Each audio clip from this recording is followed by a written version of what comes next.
a belief system and move forward, right? You are what you choose to build right now. Okay.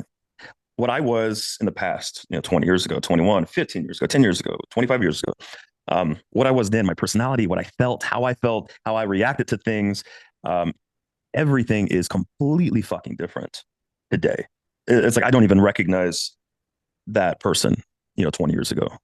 How I felt, how I viewed the world, everything completely shifted.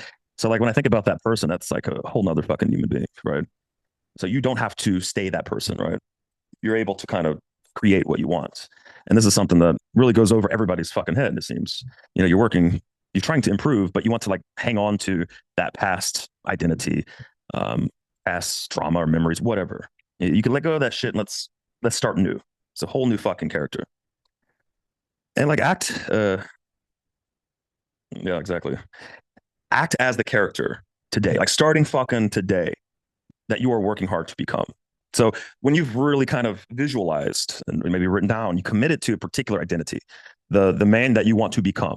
You have your purpose kind of laid out. You formulated your philosophy, your belief system on game, on women, on dating, on life, on yourself, on whatever, job, career, whatever it is, family, society, doesn't matter.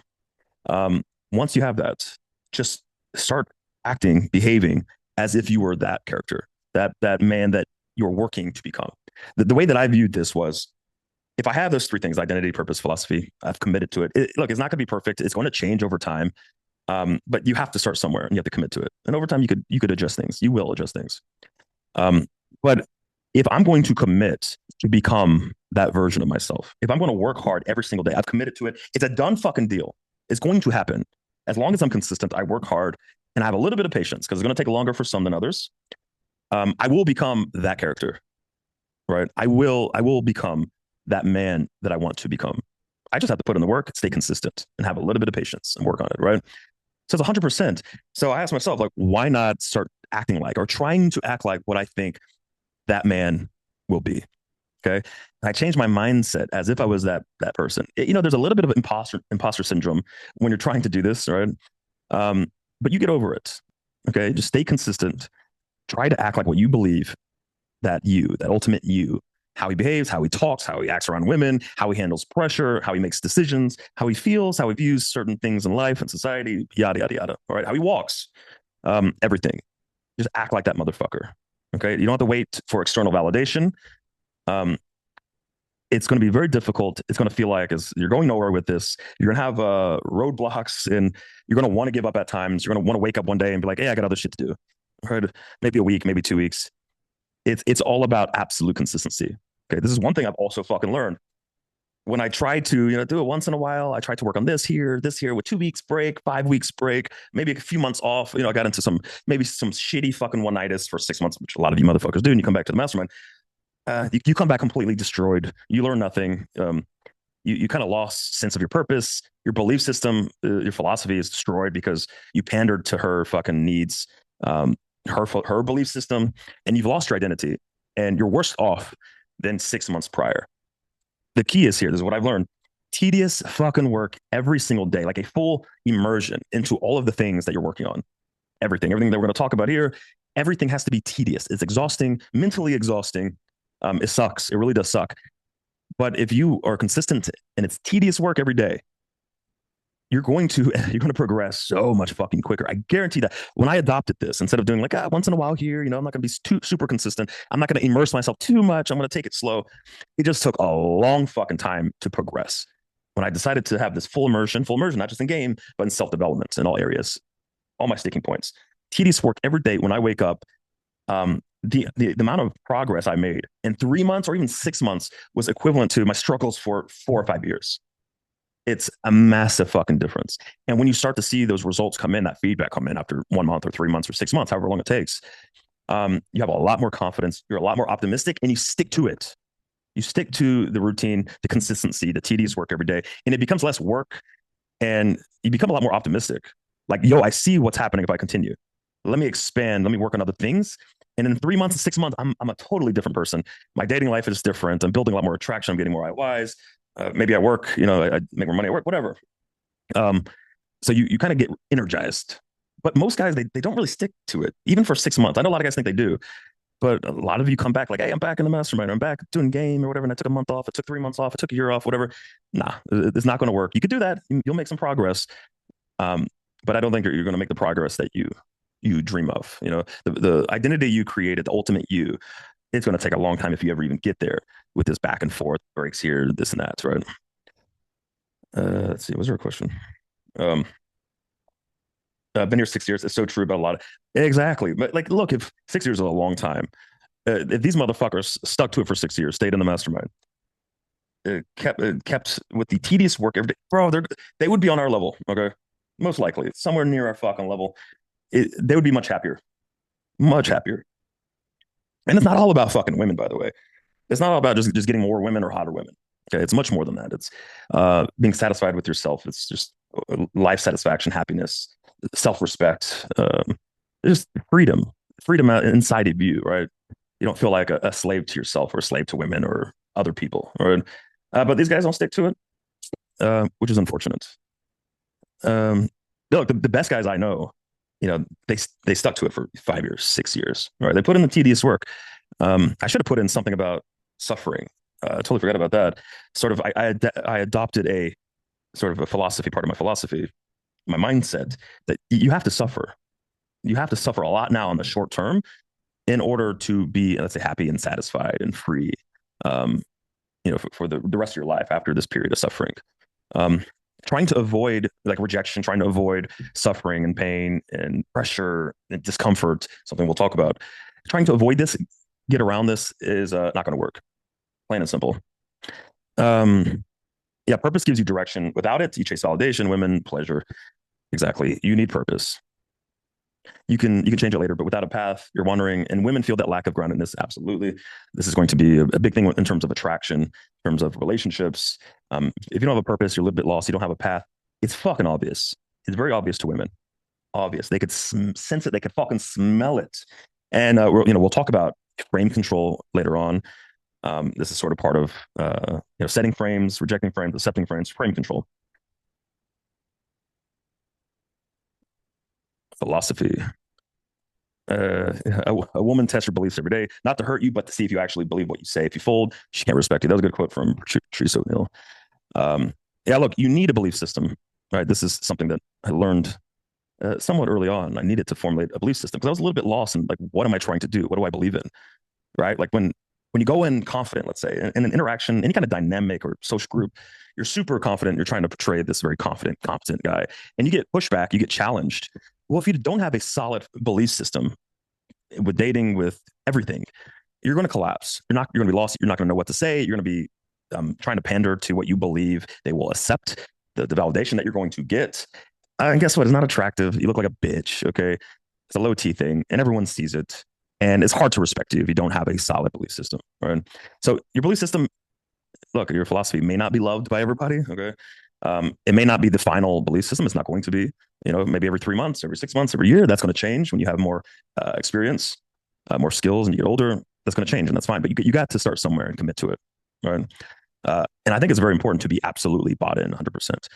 Yes, be bought in 100%, but also, if there's evidence that tells you, okay, well, I need to change this a little bit. I need to calibrate a little bit. I need to adjust or add or whatever. Then do it. Be flexible as well. But you got to be bought in. You got to be open to defending your belief system, your philosophy. And if it's defeated, maybe you need to adjust your belief system a little bit. Okay. But you're not doing it for women, for acceptance or validation from friends, family, or women. Okay? You're doing it for yourself. Yeah. So, like, what do you believe about women, masculinity, sex, relationship, success, careers, whatever, everything? A strong philosophy protects you from manipulation, confusion, and fucking simping. I think simping. I think we all know simps, either in person or online. Um, these men don't have a strong belief system or philosophy. You could tell, and it's pathetic. Just look at the simps, right? It's disgusting. Just go watch them, and you know that should be motivation enough. Yeah, principles equals power. They keep you from breaking under pressure or from female shit tests. Very true. Look, you might lose some women or a woman because of your purpose, your philosophy, your identity. You might lose a woman. You might lose women. It might be just a random woman that you fucking approach. It might be a rotation girl. It might be a friend. It might be a girlfriend. You might get backlash. But I think this is sort of where you're ultimately tested. Your frame, your philosophy, your belief system, your identity, your purpose is tested here. Are you able to stand your ground, stand your principles, and walk away, or allow her to walk away? Are you able to do that? That's the ultimate fucking test. I say it's the ultimate test because that's when the real pressure is on. You're gonna lose that girl that you fucking like, or you're gonna lose that hot girl. And a lot of your cases here in the mastermind, you may lose a girl that you just met for fucking 5 seconds, who's just a little bit more attractive to your type, which I find a little bit more pathetic. But there's a lot of guys like this, unfortunately. You have to be able to fucking walk away. Period. You have to stand your ground, stand by your principles, your belief system, your purpose, and you will be tested. If you have a strong belief system, a strong principles, a strong identity, a strong frame, you will be, I mean, bro, you will be tested like fucking crazy, and you will be tested even more if you don't collapse initially. Okay, a lot of guys go, oh no, okay, no, I forget about it. Fuck my whole identity, my purpose, my philosophy. Right away, the girl barely has to fucking put pressure on the motherfucker. He sees it coming. But if you stand your ground, you're gonna get even more pressure, even more backlash. But what a lot of guys don't realize, if you could withstand the backlash, the pressure, okay, if you could weather the fucking storm, the woman that hates you or hates your identity, your belief system, your purpose, all of a sudden she submits to it. She goes from hating you, pushing back, testing you. It looks like, yo, this is over. And guess what? You stand your ground, she submits. This is one of the craziest things I learned when I was younger because it seemed counterintuitive. It's like, well, no, this is kind of like projected to get to the point where she's smacking me in the face and, running away, whatever it is. I did not anticipate that almost every woman never left. They didn't go anywhere and they just submitted. It's amazing, huh? It's incredible, counterintuitive. But the beautiful part about that is it really gave me a great insight into how women operate, how women feel. And we'll talk about this later in the presentation. Gave me great insights. And it gives you a little bit more confidence, right? But guess what? Most guys never get to that point. They can't stand their ground long enough or with very many women. Okay. They want to do it just enough to not risk losing the girl or having the girl, strip validation or whatever. No. I would suggest actually going out there and seeing if you could fucking lose some women, okay? Even if it's a girl that you fucking really like. So do it. I used to do this shit, even in the club. In the fucking club I remember in this Budapest 2017, I remember I had a really hot French girl and she was hot, super fucking hot. I really fucking liked her. And I just remembered sort of my exercises back in the day where when I really wanted something, really wanted this girl in a way that it was a little bit too eager. Every once in a while, I'll just walk away. I didn't want to do it. I did not want to walk away. I had resistance inside, but that's the reason why I should walk away. I should train that part. I should never get too comfortable. Even if I've been in the game for 10, 15 years, I shouldn't get too comfortable. And every once in a while, I should exercise that muscle. I should be able to walk away from any woman, any situation. All right. I have a main girl. She's here in Bali. I've known her for a few years. She's amazing, perfect in every way. She does everything I want, but she understands I could walk away at any fucking moment. And I can. I could walk away in 1 second. Okay. The beautiful part about that is when a woman knows, she knows. You think she's going to fucking misbehave. You think she's going to challenge you too much. No, it's not going to happen because she knows there's no conversation. There's no like argument. There's no forgiveness. Maybe there's forgiveness, but it's over. It's done. I move on. I'm with another girl the next day. She understands this very fucking clearly.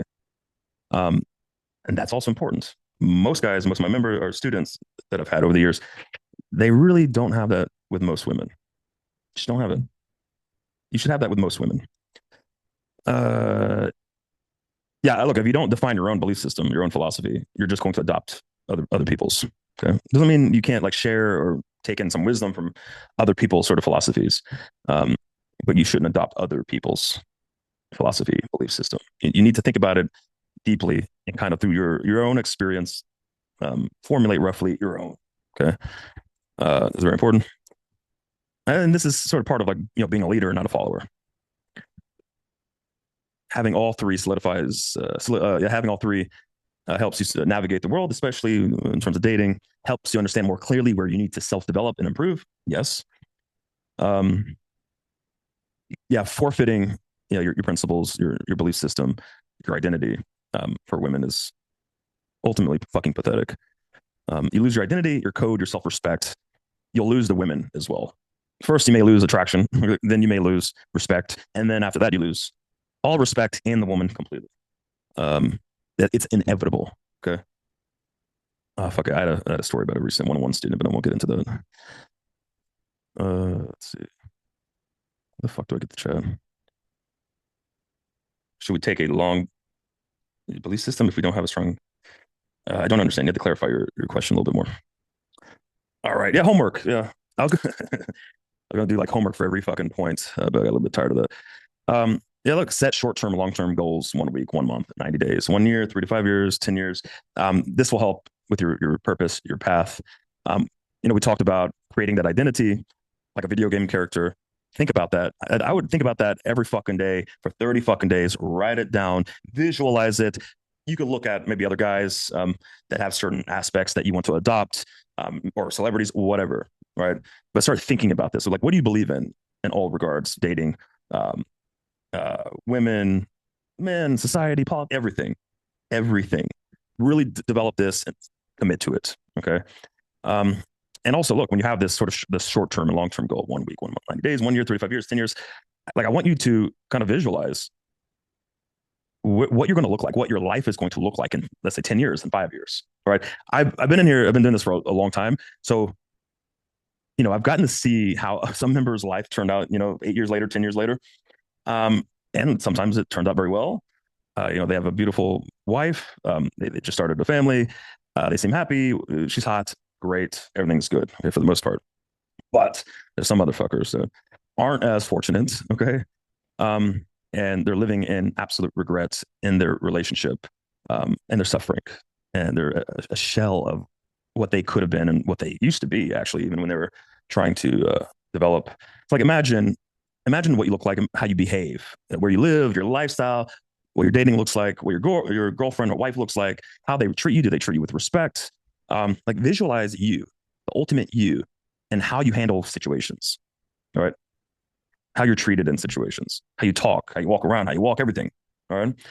But I think it's also important to visualize the opposites. Okay, essentially, okay, the worst case scenario, and I'm telling you, in some of your cases, because I've seen this with my own eyes over the years, very possible. Some of you will live the worst case scenario for the rest of your fucking life. All right. Visualize what the fuck that looks like. I think that's important. That's motivating for me. Right. Something that I thought about when I was 17. I can't talk to fucking girls. What does my adult life look like? Just childless, no women, no pussy, no wife, no nothing. Like, what does that look like? It's very a very bleak fucking future. So, like, what does it look like if you're not consistent? You're not working hard every fucking day. You're not optimistic. You're not sticking to this. What does it look like? You know, imagine. I wrote the whole fucking thing. Imagine the obnoxious, overbearing, ugly, fat fucking wife. Okay, in life that you'll have if you give up. Picture your kids looking at mommy yell at daddy, totally emasculating you. Your daughter joins OnlyFans at 18. Your son is low T. Never had a proper masculine father figure, which a lot of you guys, I've talked to a lot of you guys, you just did not have a father figure or a masculine father figure. You just didn't have it. And you see how much you're struggling because of that. You don't want that for your own kids. If you don't have kids yet, you don't want that for your own fucking kids. It's sad. No man wants that. Okay. You'll always submit to an overbearing fucking woman, or he will, your son, when he grows up, will submit to an overbearing woman that dominates him. And you have to watch that into your old age. See your son just fucking low team pathetic, being dominated by some fucking feminist bitch. Like that's a rough way to end, to live your last years on this earth. Like eventually, I'm sure you guys, maybe some of you have experienced this. Your wife or girlfriend will come to you proposing an open relationship. Okay, maybe she has a friend that's in an open relationship. Sarah and Jeff. They come over for barbecues, and you always think Jeff is a bitch. He's a fucking simp. He's a fucking incel. This guy's pathetic. Well, guess what? He's in an open relationship, and your wife is coming to you proposing this, and you kind of understand that your marriage or relationship is over, but you're too pussy to end it, or you want to stay for the kids, or you want to avoid the divorce. A lot of guys will just submit to it, which is also pretty pathetic. But she conveniently has a date already, a day after proposing this and you accepting. Probably the coworker she's been sucking off for the past 6 months. Probably coming inside your wife, your girlfriend, in her ass and her pussy, all over her face. They're laughing at you because she comes home, kisses you on the cheek. You're fucking kissing his fucking cum. She gets turned on by this, by the way. She gets turned on by your pain and suffering, how pathetic you are. Right? She loves degrading you with that new guy. Right? You stay married for the kids. You avoid divorce and her taking everything from you, which she does eventually. She's going to do at some point after she completely destroys you in this whole open relationship thing. She really takes your soul, everything that you have, any ounce of masculinity that you have left, or integrity or principles, anything. She takes the house and her new man moves in, kicks you out. while you're sleeping on a friend's couch, trying to build yourself back up. You send her 100 texts a day because you don't know what else to do. You just wish it was what it used to be when you first met. You think, you hope you could go back to that. That's the best case scenario at this point. Okay. You're begging for her to change your mind. I'm sure a lot of you guys have done this in maybe just relationships when you were younger. You send her poems or flowers and maybe photos. Look, this used to be us. We used to be happy. Remember when we went to Disney World? Yeah. And she goes, yeah, I remember. She's sitting around with her new man, literally laughing at these texts. It's so fucking pathetic. And by the way, this guy is probably like an Indian guy, like an IT guy who came on a HB1 visa, laughing at you how pathetic you are. Pretty sad. We'll get rid of this. Okay. Oh, it continues. Um, you get a visitation on the weekends. That's nice. Yeah, that's after she lied to the judge about how you're a horrible father and you're deadbeat, you're never around, and blah blah blah. Kind of just take it. You only get the weekends. But you know what? You're just a shell of what you used to be, what you could have been. Just a shell. You had optimism, you had hope, but that's over. You're completely demoralized. You have nothing. The sad part is your kids see this. They see it. Dad is done. That is pathetic. This is the example that I'm going to live by in the future as a daughter, as a son. And because of your drinking problems that you eventually adopt, they give full custody to your wife and her new husband. At what point you haven't seen your own kids in years, and you're also framed as a complete deadbeat, a fucking loser, a horrible husband at this point. Even though you're just trying your best to be a good husband, but you got a little bit too comfortable. You got into a situation with a woman that you should have never gotten into. You're a little bit too, yeah, just it was a bad decision. Okay, but you tried your best. You were a good guy, but years later, you're just this alcoholic deadbeat dad who doesn't, pay for the kids' school supplies or whatever, and you're a piece of shit. Okay, and everybody knows it. Your friend group know it. You don't have any friends anymore because she's turned everyone against you, including your mom. Somehow, I don't know how she managed to do that, but women stick together. You have to pay alimony for decades, maybe a decade, maybe a couple of decades, maybe the rest of her life. Who knows? And child support, which really cripples you financially. There's no more like lifestyle DHP, unless you're ultra rich. You bounce back fast. You're in a little studio apartment. You finally try dating again. You just have no life or soul in you anymore. You get the occasional single mom, fat single mom out on a dinner date. You used to stay away from older single moms, back in the UMP Mastermind days. You used to stay away from that shit. You would never go on a date with these women. But you know what? Your self-esteem is a little bit too low. It's better than being alone, I guess. It's better being alone for the rest of your life. After finally fucking the single mom after 6 dinner dates and 6 months, you sit in your lonely studio apartment, reflecting back on your UMP Mastermind days and how things could have been so damn different. You think back at your son when he was young, looking up at you around the corner, watching cartoons after your fucking wife verbally abused and emasculated you for the 100th day in a row. You knew that he needed a strong masculine father, with self-respect that was shown respect from mommy. Look, mom is feminine. Mom is a good woman who respects dad. He's a masculine figure. He's the leader. He's the decider. He's daddy's my hero. He's my hero. I'm going to grow up and be a well-adjusted, masculine, respected man, very successful, where women love me. And that's just the default. That's the default. But in this scenario, that can never happen. You've ruined your son's life and your daughter that's born. She's on OnlyFans, okay, like fucking sticking things up her ass, and going around podcasts talking about how she loves BBC in her asshole. So that's what you have to, you have to get all these DMs talking about how your daughter's a whore. And you try to stop her from living this life. And she's like, well, fuck you, dad. You weren't in my life. And you're a piece of shit. Mom supports me. No, your mom probably, your wife probably joined the OnlyFans as well as a MILF. Fat one, by the way. Probably overeating in front of a couch, paid to pretty much get diabetes. But look, you failed your son. You failed your daughter. Okay. And for what? For what? For what? For fucking what? For what? You gave up? Got lazy? Didn't want to put the work in? For what? Pretty pathetic. But unfortunately, there's a percentage of you that will go down this path. And this, I know this for a fact because I know members from years ago that are in this very situation. And it's very sad. Very, very sad. And once you're in the situation, it's really very difficult or impossible to get out of it. Some of you will be in that. Some of you won't be. You'll be in a little bit better position. You'll be in the middle, but ultimately not fully satisfied with yourself and where you are and with the woman that you're with. She's not very attractive, or maybe she's not a good woman, and you don't know how to lead the relationship or lead her. And you just kind of end up where you were going to anyway before you started your journey. And I know coaches, actually, there's coaches who've gone through this journey. And they coach for years. They end up in relationships, or they can't end up in relationships. They can't maintain a relationship, and they ultimately quit because they realize they can't control their own fucking emotions, and they're unable to kind of live the life that they were supposed to, that was projected for them, and they go through turmoil, and it just snowballs from there, and it's very sad to see, very very sad. And then they start talking about how game doesn't work and blah blah blah. This shit's it's very sad. So even if an experienced coach can get to that point, you definitely can as well. So look, your life depends on this. Okay, let's have some fucking urgency here. Any questions about your potential future? If there's any questions about that, let me know.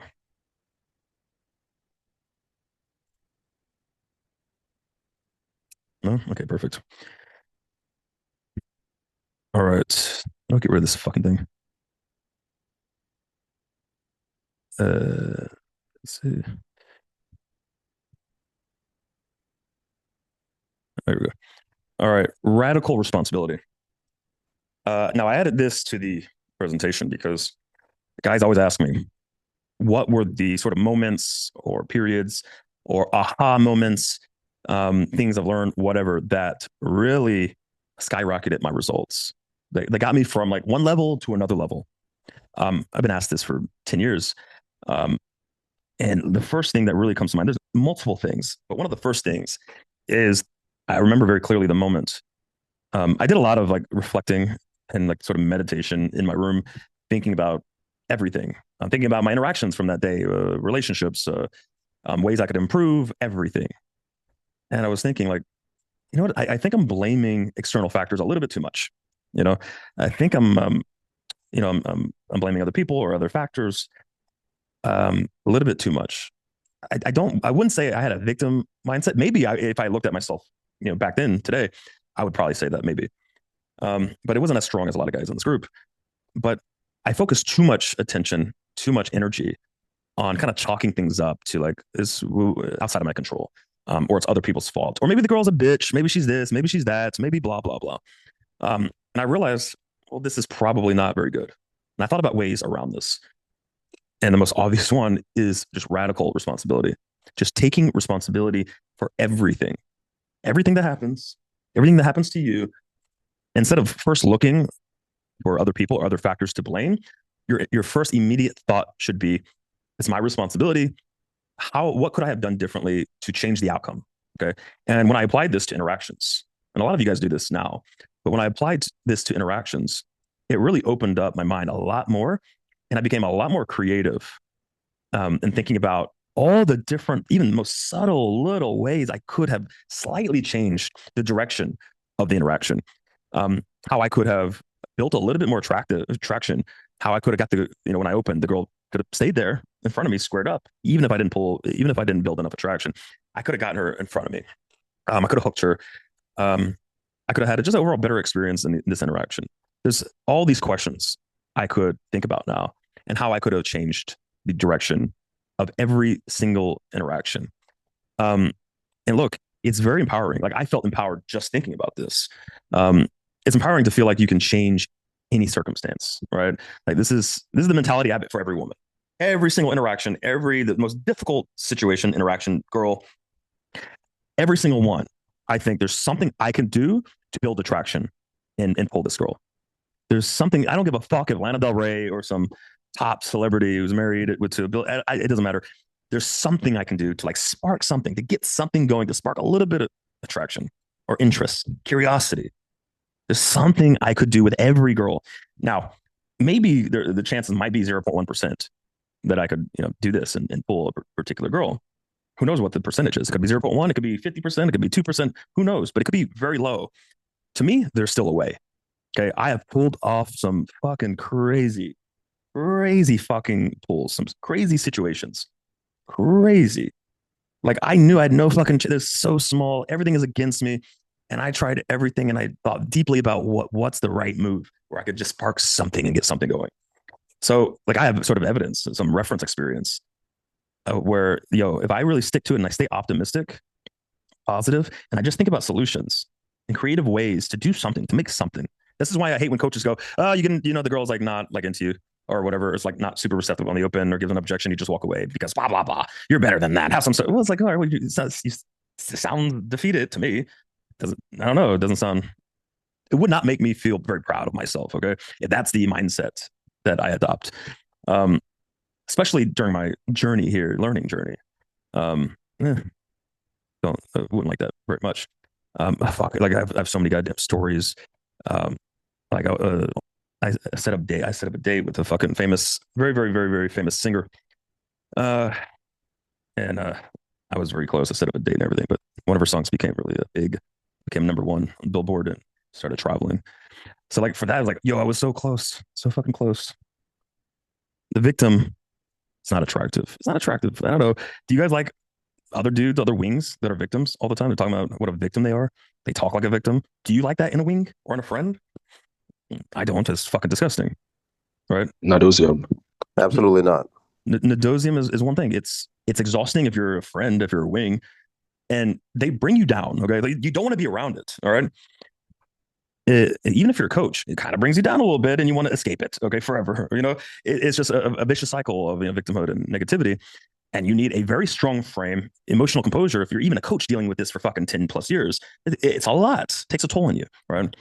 It's understandable. Just imagine if you're not, you haven't been doing this for 20 fucking years. Imagine that you're also sort of trying to overcome your own things. And you got a wing or a friend as a total fucking victim who's complaining nonstop. It brings you down 100%. I should have put in, this is gonna be maybe for another presentation. One thing, cut out toxic people. Okay, cut out victims. I don't care if they're a childhood friend. I don't care if they're nice guys. Who gives a fuck? Okay, this is one thing I've learned. And look, I'm a nice guy. I'm very loyal, but like you're trying to level up, and people like this, they never say good job. They never support you. They always try to bring you down in one way or another, directly or indirectly. They bring you down, and you have to make a decision. Do you just want to be nice and loyal to a fucking loser, or do you want to like level up and better your life and be happy for the rest of your life? Decisions you have to make. Okay, with friends, family, women, even. Like I wouldn't have like women like this either. I'd fucking get rid of them right away. But this is not attractive to women at all. This is so unattractive. Yeah, you can't take responsibility. It's very unattractive to women. It's also important to be able to let go of things completely out of your control. Don't worry about shit that you really actually can impact. So things that are in the past, you can't control, you can't change. I feel like this is something that I developed that has worked very fucking well for me. I don't know. I contribute this one aspect, as one of many aspects, to looking so young and youthful. Okay. Like, look, things are out of your control. Yeah, it's bad. It happened. You missed your opportunity. But if you can't impact, you can't change it, you can't do anything, just move on. I learned my lesson 1, 2, and 3. I'll try not to do that again and move on. Okay. Like being able to do that, to not like live in the past with things you can't change. You can never move forward. You will always be in the past. Okay. You will always be moving 3 steps back when you move a step forward. Okay. This is super important. Yeah, homework. Do some homework. You could even make up your own fucking homework based off these slides. But something that I always did, I try to always reflect at the end of the day, at the end of each interaction or date or whatever. I try to reflect on the things I did well, the things I did poorly. I could have done better. I could have framed better. I could have even spoke better. I could have spoken up, spoke a little bit louder. I just think about the things that I could have done differently, and what it would have looked like had I done it differently or slightly different. Okay, so in this case, every time you catch yourself blaming someone or external factors, I would write that shit down, because usually you're repeating that very same pattern, right? You're blaming the same thing over and over again every week, every day, every month, whatever. It's usually the same thing, maybe framed a little bit differently.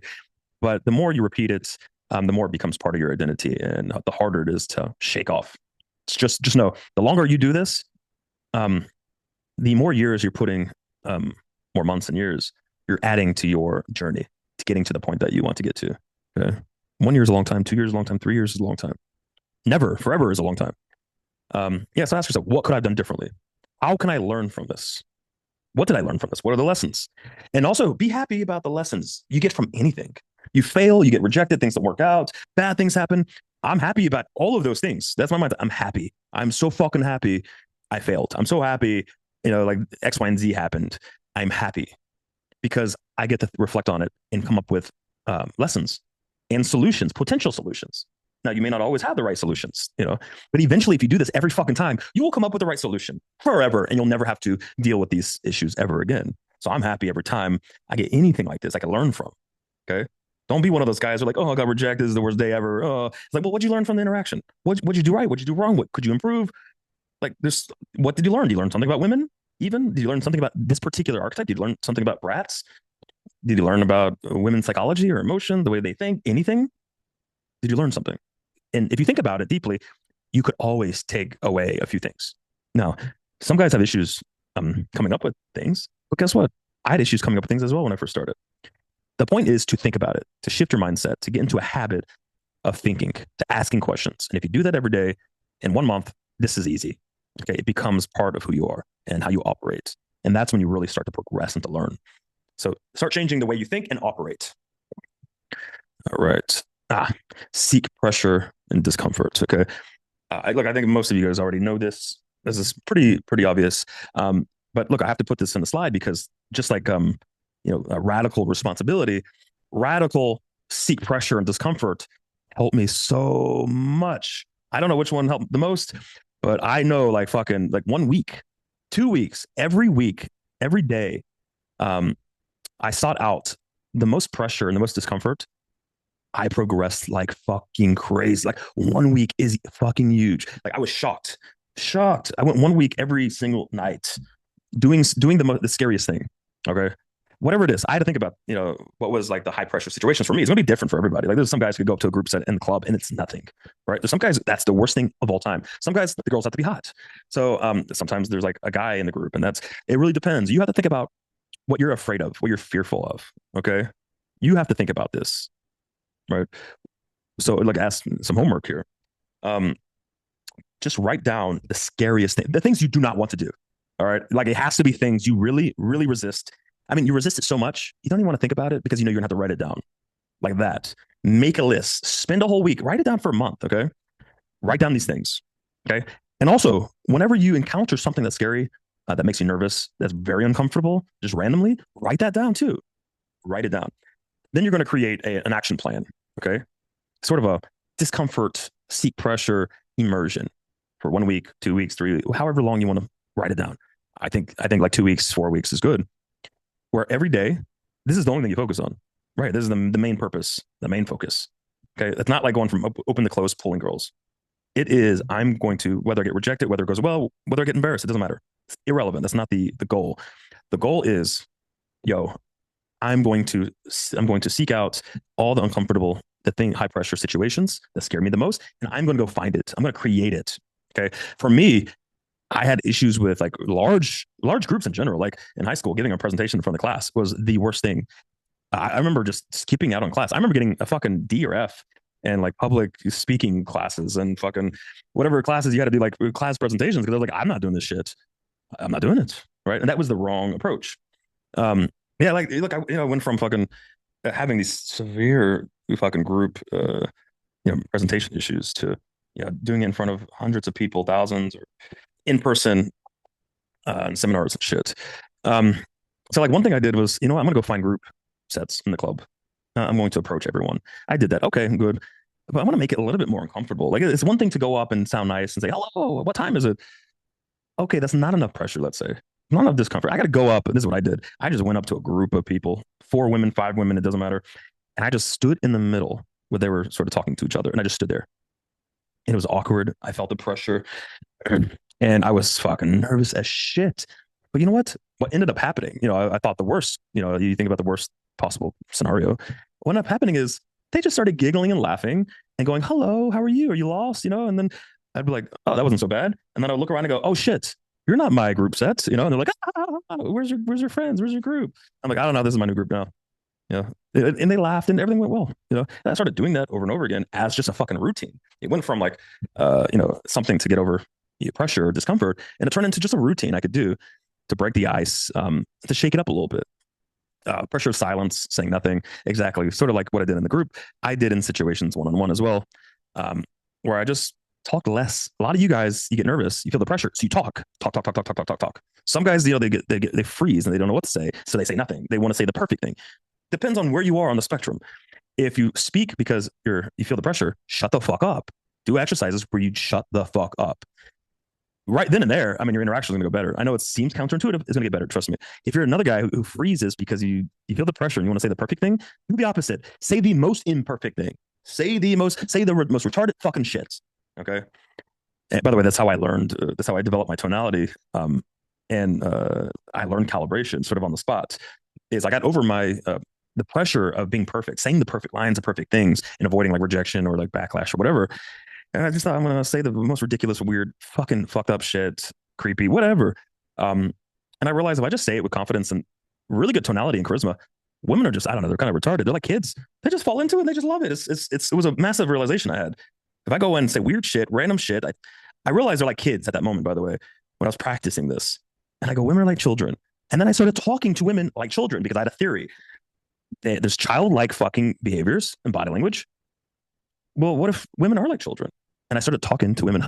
Look at you. How are you? Oh, you're playing with your little this or that. That's so adorable. Where are you from? I started talking to women like little children, and they love it. I remember like two women in the past 15 years say something about this. Okay, like I'm not a kid. Like why are you talking to me like a child? But most women, 99.9% of women I've done this to, they just fall into this feminine, like little girl sort of type, almost like a role play, but it's natural. There's something in them, right? Just like when you have a very strong masculine dominant presence, you're going to have women, even the most overbearing women, going to fall into a more feminine submissive space. And look, this is how I talk to most women, actually. Like when I approach them, when I talk to them, to different degrees. Sometimes it's a very condescending, and sometimes I just talk to them like they're little retarded women or like little kids. And it works. Yes, things like speaking loudly in front of others, something I had an issue with. You're in the club, you want to talk to one girl or whatever, and there's people around, but you have to speak up. So you're like, oh, hey, what's up? And you try to speak slow and low, and no one else could hear. It just sounds creepy, looks creepy, and if people do notice sometimes, and you just lose attraction, um, and they know you're nervous and you're trying not to speak loud, or you just don't get the bonus points of being unashamed, loud, and having the pressure and attention on yourself. This is something like me and Mark would do. We go to the club. What are we doing? We're loud. We're bold.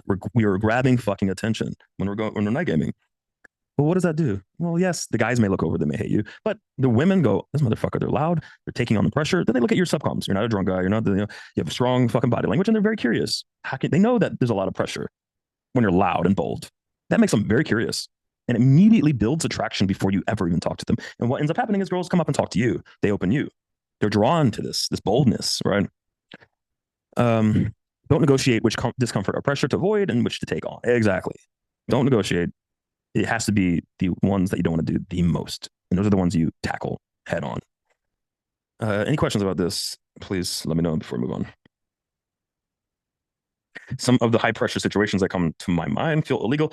Yeah. I mean, I should say, look, if you're very inexperienced and maybe a little bit socially autistic or something, maybe don't cross the line. Maybe don't play around with the line that might feel illegal. I kind of did that a little bit. I mean, where do you think all this like pulling hair and choking women in the club comes from? I've been doing this for fucking 15 years. But I'm highly observant and calibrated, right? Like I'm looking at all the cues that she may not be for it and all the cues that she will be for it. And I bait it, I take steps. And after 15 years of this, I just kind of know I don't have to baby step it. I know if I can get away with it or not. But look, if you're not that stage, I would avoid the things that may get you in real fucking trouble, please. I would appreciate that. There's other things that you can work on that will still help you, okay? Let's see. Any more questions on this? Oh, yeah, homework.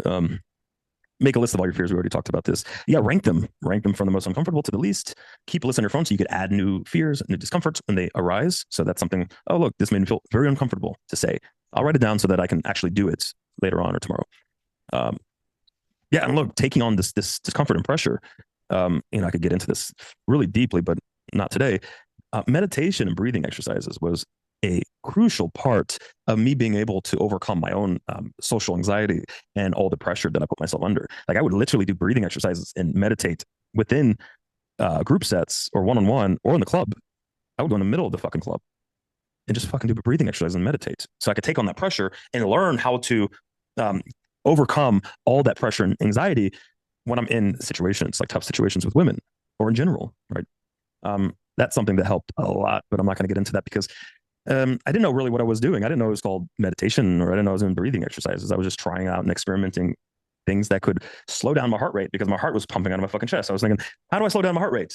I was breathing heavily. Well, how do I slow down my breathing? Like, that's not good, right? It'd probably be better if I wasn't breathing so heavy. Let's try to figure this out. Let me experiment with a number of things. And I figured something out. Yeah, blah, blah, blah. Yeah, 30-day streak. And like, again, like 30 days is nothing. But I put 30 days because I know you guys like, well, 3 days is a lot for you guys to like be consistent with this sort of tedious work, which is insane. Like you guys want to like skyrocket your fucking results and become fucking straight up killers and have the life that you desire with the women that you want. But you're not willing to like be consistent for 30 days every single day and put in the tedious work. Most of you just collapse. You just can't keep up with it. It's unbelievable when I give these challenges to students, to members. You guys can't stay consistent. It's crazy. It's just maybe do it for 30 days, but you do it like once a week or whatever. It's so fucking obnoxious, to be fair. It's obnoxious. Like if I'm telling you do X, Y, and Z, stick to it for 30 days, we'll probably have to do it for 60 or 90 days. And if you do that for 3 months, we stick to it for 3 months, you will save 6, 7 fucking years of work. But most of you can't do it. And it's like, okay, well, guess what? You're destined to fucking fail. You're destined to marry that fat bitch. You're destined to get into a one-nighted situation, which, by the way, I've been on 6 coaching calls with 6 different students in the past 30 days who got into relationships or one-nightises. I don't, who knows where they are right now? Hopefully they're alive. hopefully they're good. Okay. But it's retarded. It's like I give you a 30-day, 60-day, 90-day sort of work, and you get into some retarded, fucking useless one-nighted situation, and you stop everything for what? It's stupid. It pisses me off. The fuck is your problem? God damn it! Just do it for 30 days. Do it for 60 days. It's so stupid. Like I don't know, some of you guys just have to marry the fat bitches. I'm sorry. You know what I mean? If you're listening to this, have a little bit of motivation and a competitive edge. You know what I mean? Look at some of the the small percentage of members that will, I don't know how small it is, maybe big, but the percentage of men that will have to marry that fat bitch or get an arranged marriage to that Indian bitch or marry the feminists, live a horrible, miserable life. Some of you will have to do that because you're not willing to put in the work. It is that simple. So, you know what I mean? Just fucking have a competitive edge and tell yourself, I'm not going to be that guy. I'm not going to be like X, Y, and Z guy who will probably go down that road. Or the 6 students I had in the past 30 days who couldn't do my 90 days of coaching or challenges. Who couldn't do it? They could not do it. 90 days? Fucking stupid. I don't know. Some people are just NPCs and there's a role. Everyone has an NPC role. Okay? Some people are conscious beings. They're playable. They're real people with a consciousness. Some people are NPCs put on this earth to just annoy me, I think. Or they're just NPCs running around. They have a program, a blueprint they have to fulfill and just fucking test me. All right, let's say, if you're not an NPC, let's get it together, okay? All right, if you have any questions, put them in the chat. I got to piss real quick.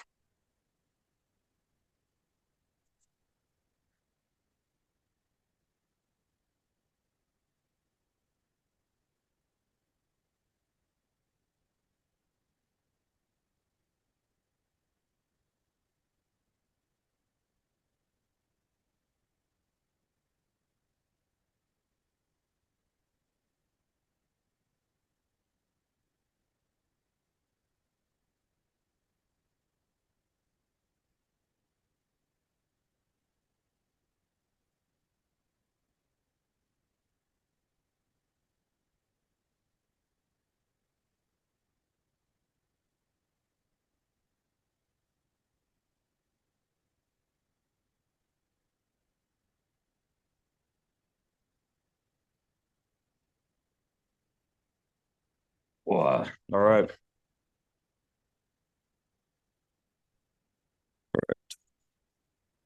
All right. Next part.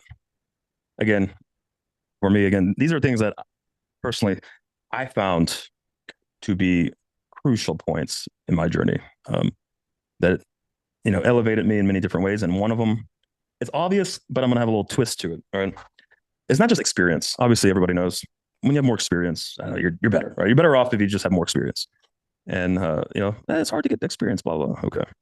Um, but what I found was, and the first line, this is for some of you guys, especially if you're engineers or IT guys, get the stick out of your ass. Okay. You're not a robot. Stop taking yourself too fucking seriously and collect different, unique experiences. Okay.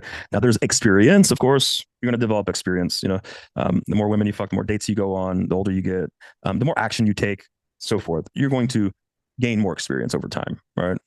But what I'm talking about is experiencing different, unique experiences that you maybe would avoid because you thought, well, that's not part of like learning how to recite this routine or line.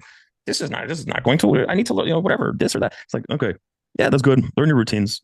Go to the same fucking day game spots and use the same opener. It's good to practice, whatever. But take the opportunities to say yes, to accept, or to create different experiences, unique experiences, crazy experiences, fun experiences, weird, dangerous, it doesn't matter. Okay. Maybe with people or girls that you typically wouldn't want to, and being put in situations that you would typically not care for. Uh, this is something that Mark did quite a bit of as well. When I talked to him about, um, his journey and everything, and collecting experiences. This is something that we bond over. Like when we first met, we would get into the craziest, fucking wildest situations. It's fucking ridiculous, and we knew like potentially if we take this girl home or we go to the beach or go here, do this or do that to this event, some crazy shit may happen. And in fact, if it doesn't, we will create some crazy fucking story. Okay, we will make that shit happen.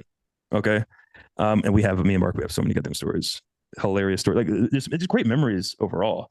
Um, but the great thing about this is, like, if you think you're a boring, uninteresting person with no experience, a little experience, or no interesting stories to tell, you know what? You're only going to be able to attract women, attract so many women. Let's put it that way. You're not going to have a lot of stories to tell. And when you do your like pre-selection or DHV stories or whatever, you make them up or you just recite mine. I mean, it sounds fake. The girls know likely this is bullshit, right? Um, so create your own fucking stories. Say yes to weird fucking situations and experiences. Just do it for the sake of the story and for the experience. Okay. I guarantee when you have a lot of interesting, crazy, wild experiences, you have a lot of stories, it just makes you a lot more fucking interesting of a person. Okay. Look, my main girl here, she loves when I tell stories. She fucking loves it. It's one of her favorite fucking things ever. Ever. I've told more stories to her than I realized I actually had. Like I would just sit down and tell a story. This is back in 2008. This and this happened, there was a time where we pulled the Serbian girl and, the boyfriend showed up and wanted to sit in the corner and watch whatever. And one of our friends was offended because Mark was doing a power move and making eye contact with him. I don't know. It's just fucking hilarious. Okay. But, she loves all the stories that I have. And I'm lucky enough to have traveled my whole life. I started when I was in high school, just traveling. I was broke. I was poor. I found ways to make it work and eat kebab, once a day, just for the sake of the experience. You got to make a little bit of sacrifice as well. But you're just more interesting if you have more stories to tell. And the more authentic the stories, the better the storytelling. When I tell a story about X, Y, and Z thing that happened, I don't have to think really hard and memorize everything. I experienced it. Okay. You know what I mean? And you could tell that I found it hilarious. The storytelling just becomes a lot more natural and much better. Okay. But I've learned to dish with stories so well that I felt like I experienced it. What's that? I said I've learned a DHB story so well that I Yeah. felt like I experienced Exactly. it. And that's So good. Yeah. whenever I tell a girl that my high Mm. my high club, right? Because I've learned it so well, they all believe it. Yeah. When I was about to say that was going to be the next thing I said. When I started out and I didn't have certain stories like pre-selection stories or other interesting stories, I would make them up and make them sound interesting and fun or funny. And it was horrible at first. But after like 1 month and telling the story like 3 or 4 times a day, I started to believe the fucking stories myself. Okay. Um, so yes, you could, especially when you're starting off. I do believe the story felt like it happened because I've learned this. Exactly. Like it's literally in my head, it happened. Yeah. My Mhm. head happened. Yeah, and look, this is another thing. Like, look, the mind is very powerful. Oh, You could convince your mind into believing anything, and if you can do that, why not convince it to believe things that are very beneficial to you and positive and optimistic? It's like kind of like creating your own identity. Your mind is very powerful. You can really, it takes a little bit of work, a little bit of time, some patience, um, repetitive work every single day, tedious, but you could convince yourself that you are that ultimate man that you're sort of, you visualize, you've created. You could create that. You could convince yourself after 1 month, 2 months, 3 months, who knows how long, that you are that fucking guy. And you'll believe it and you'll act like it and you'll become it. And if you become it, you are that person, right? Who's going to tell you otherwise? So just understand, yes, the mind is very powerful. And it's up to you. You create what you want. You become who you want to be. It's something that's very overlooked, right? A lot of guys let other people dictate their label or who they are. And they submit to it and they behave that way, right? It's sad. But you're in the driver's seat and you could create the reality that you want to create, right? No one's going to stop you. Who's going to fucking stop you? Just build a strong frame and you're good. Stories, identity is also based off your fucking experiences, right? The more experience and more experiences you have, um, this is building your identity. Stories are also social proof.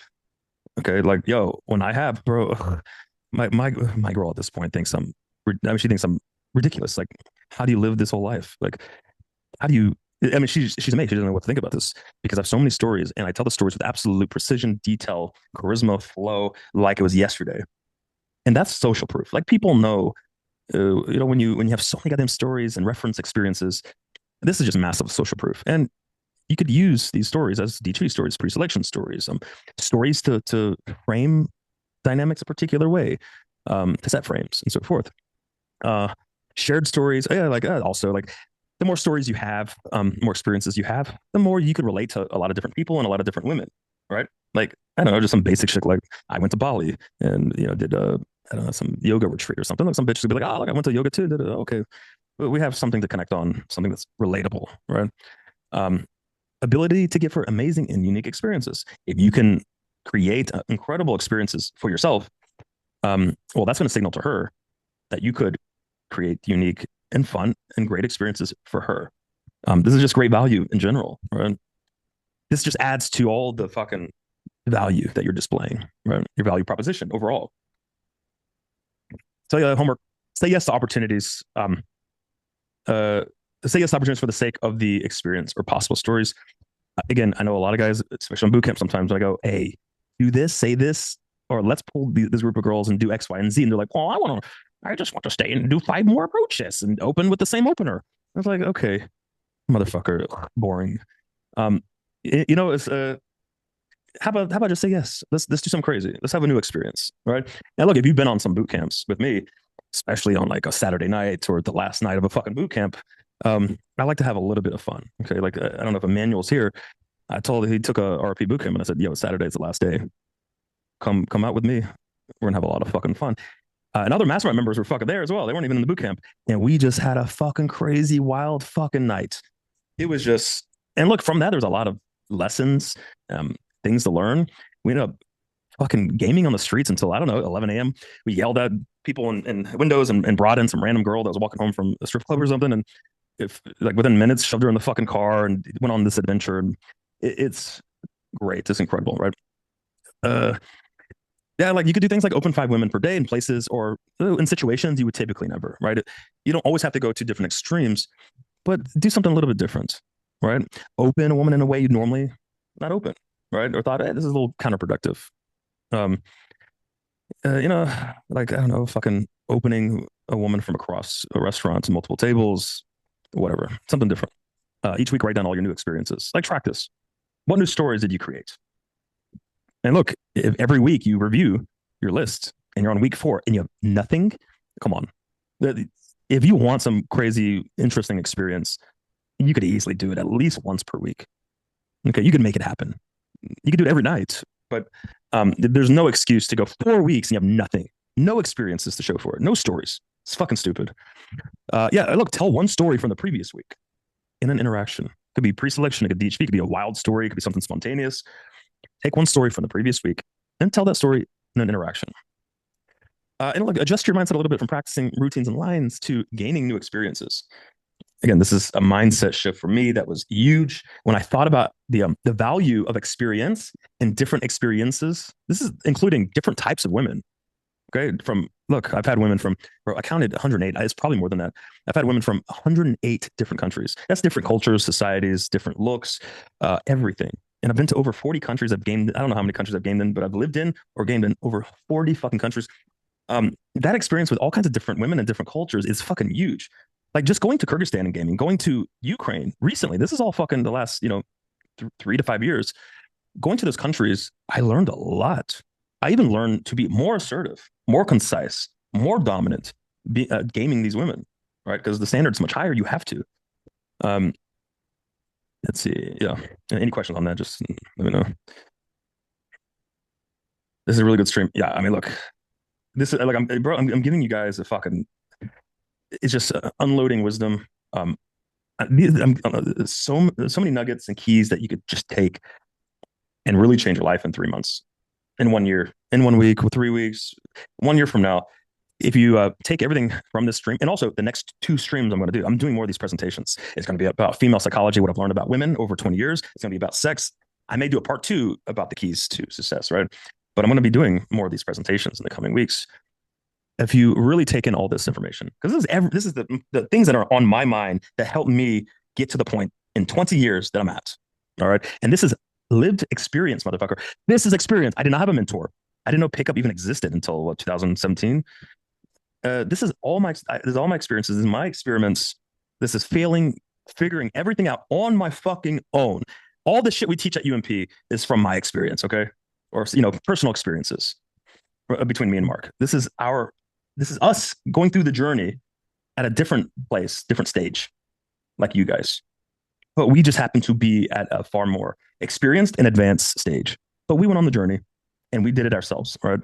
So this is like, you could take this stuff in the next couple of presentations, and it's up to you. You could change your life in 3 months, 6 months, a year from now. You're a totally different person with a different mindset, blah, blah, blah, right? It's up to you.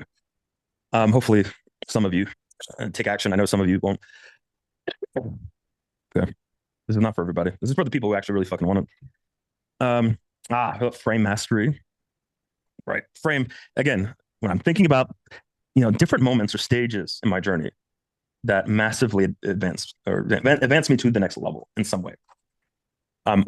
Understanding frames, even knowing what frames are, was massive. Now, mind you, this is before YouTube, before all this pickup groups and shit, or at least before I knew they existed. Back then, I didn't call it frames. Okay, I just came up with some name for it in my own head. I didn't know what to call it, but from observing and gaming a lot and thinking deeply, I realized that there's always a frame, a silent war. I even wrote, in every interaction, there's a silent war happening beneath the surface. Whose reality will be accepted? Whose perception will be led or will lead? Whose energy will dominate the room? Essentially, who has the strongest will, the strongest reality or belief system, right? Who has the strongest influence, let's say. And this is something that I realized just talking to people in general, at work, with women on dates, interactions. There is this silent battle when you really, really calm down, relax, you breathe, you have a clear mind, and you sit back, you shut your fucking mouth, and you just listen and observe. You notice that there are frames happening every second. Okay. Everything said, everything done is a frame. Okay. Some things are subconscious, some things are conscious. Okay. So you could be on a date with a girl. Not a lot of things that women do is subconscious framing. They're just masters, okay, at this, because it's natural. They don't have to consciously think about most of these things. They operate. They're machines built this way. Now with men, there's also subconscious, but there's also conscious. And I noticed with a lot of men, I noticed some men that I talk to are just really good at putting that pressure on you and influencing you and getting you to believe or do certain things.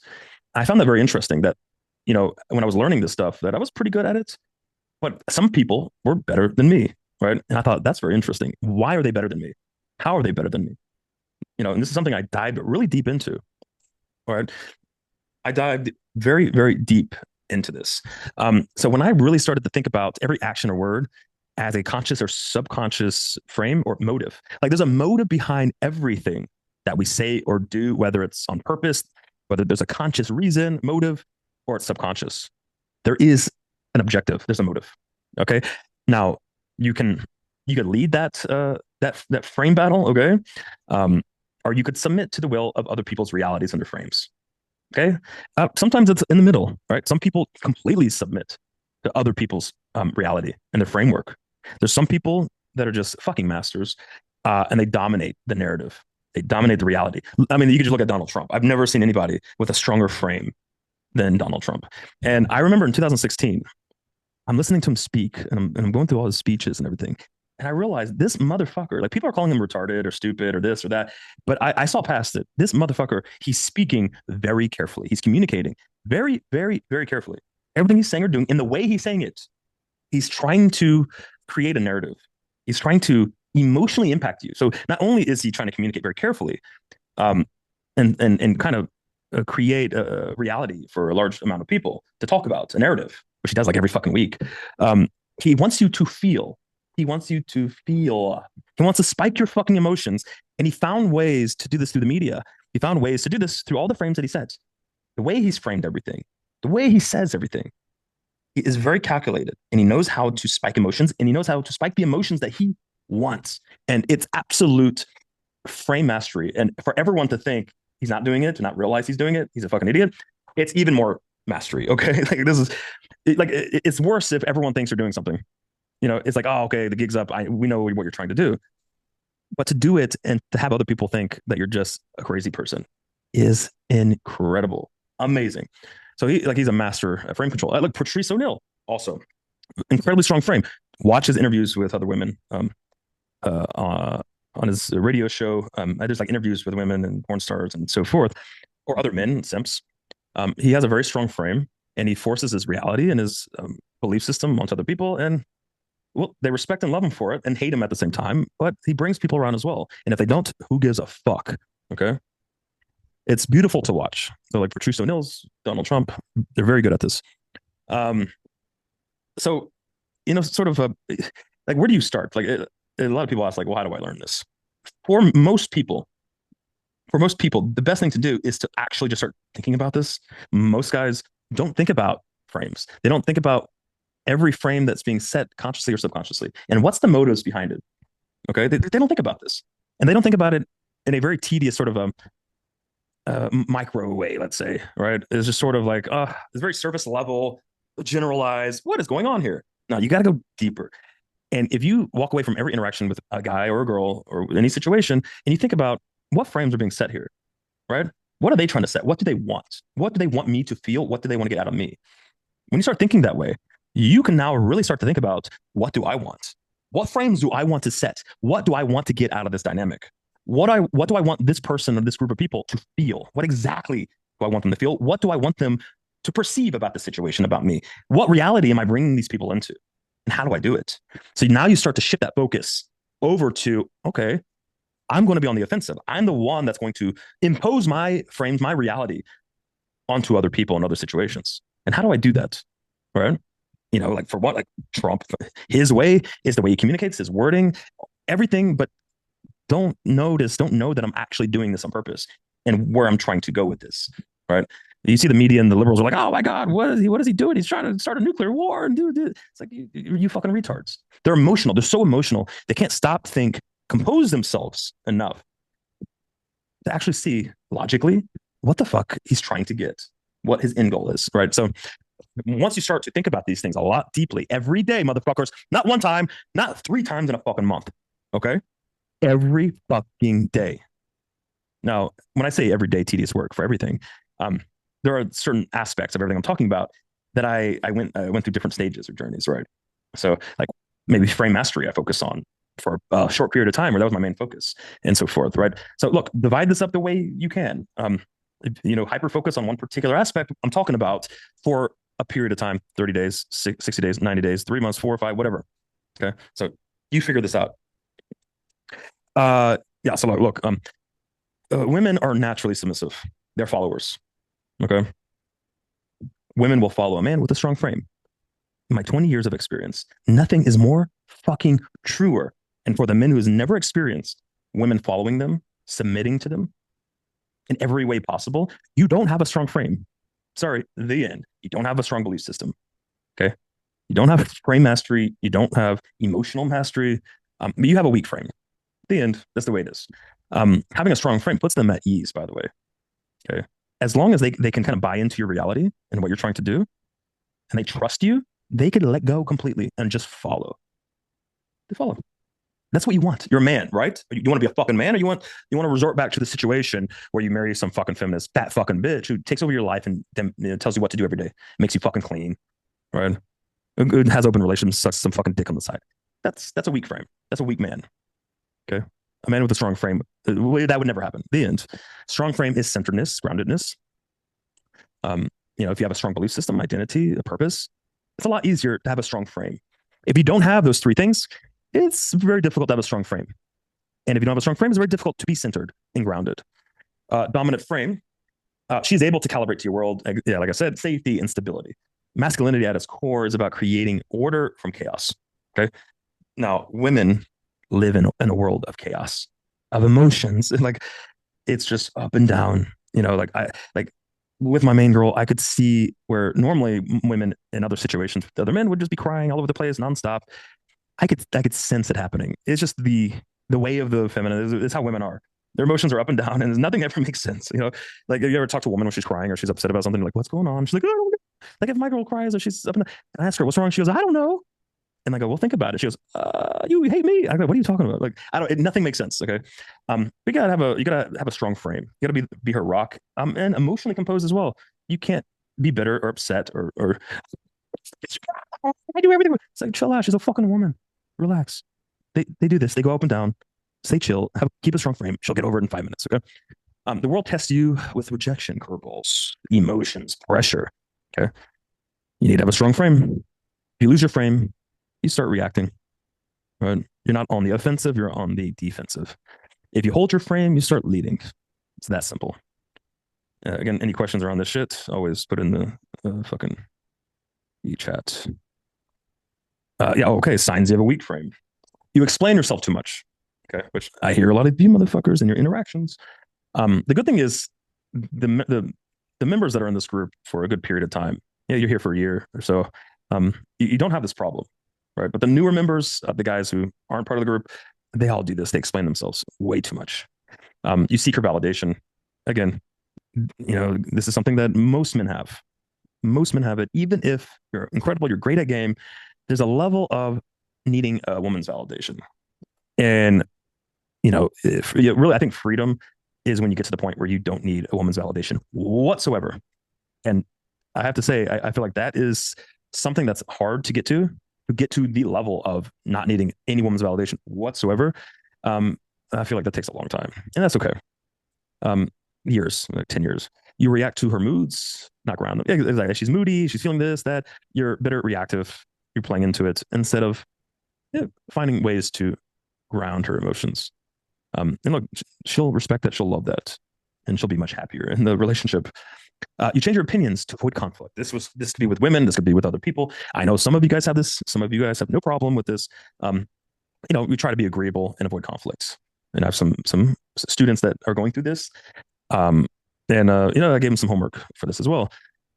Listen, if you have a strong frame, you have a strong belief system, something that you thought about over many years with a lot of experience, you should not be changing your opinions to avoid conflict or changing your opinions for people to like you or for women to fuck you. The end. Shouldn't be like that. You let a woman's energy dictate your decisions or belief system. Exactly. First of all, women find that incredibly disgusting, incredibly pathetic, and unattractive.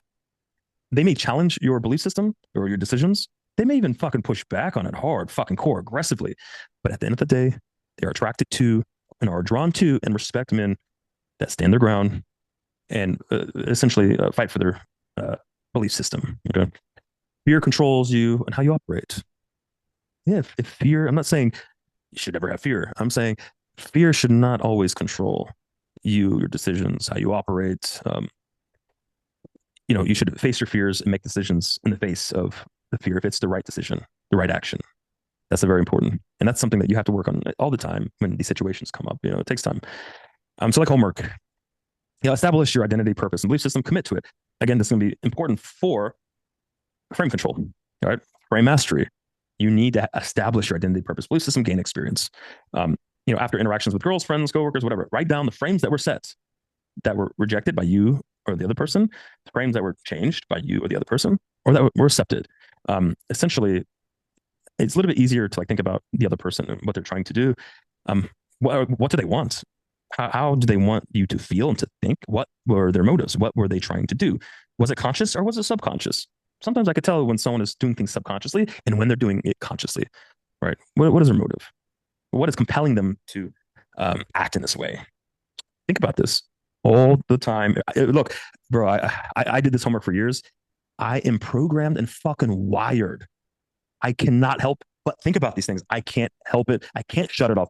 Even if I wanted to shut this shit off, I just could not do it. It's my brain is reprogrammed. I see it everywhere. I think about it every day. But the good thing is, it's not work for me. It's not tedious work. Okay, it doesn't stress me out. It's easy, and I'm glad I'm at the point where it is easy and it's not work because for a long time it was work. In my head it's like a tennis battle, back and forth. That's how I kind of envision this battle going back and forth. And thinking about what TV shows you could watch. And I'm sure you could go through all kinds of different TV shows or reality TV shows I'm sure there's plenty that I don't know about, but one that I like is Love is Blind. I've watched every single episode, every season of Love is Blind. Plus, I've watched the Habibi one, is the one in Dubai. I've watched the fucking Italian one. I watched the German one. I watched the British English one and some other fucking language country. I don't remember which one.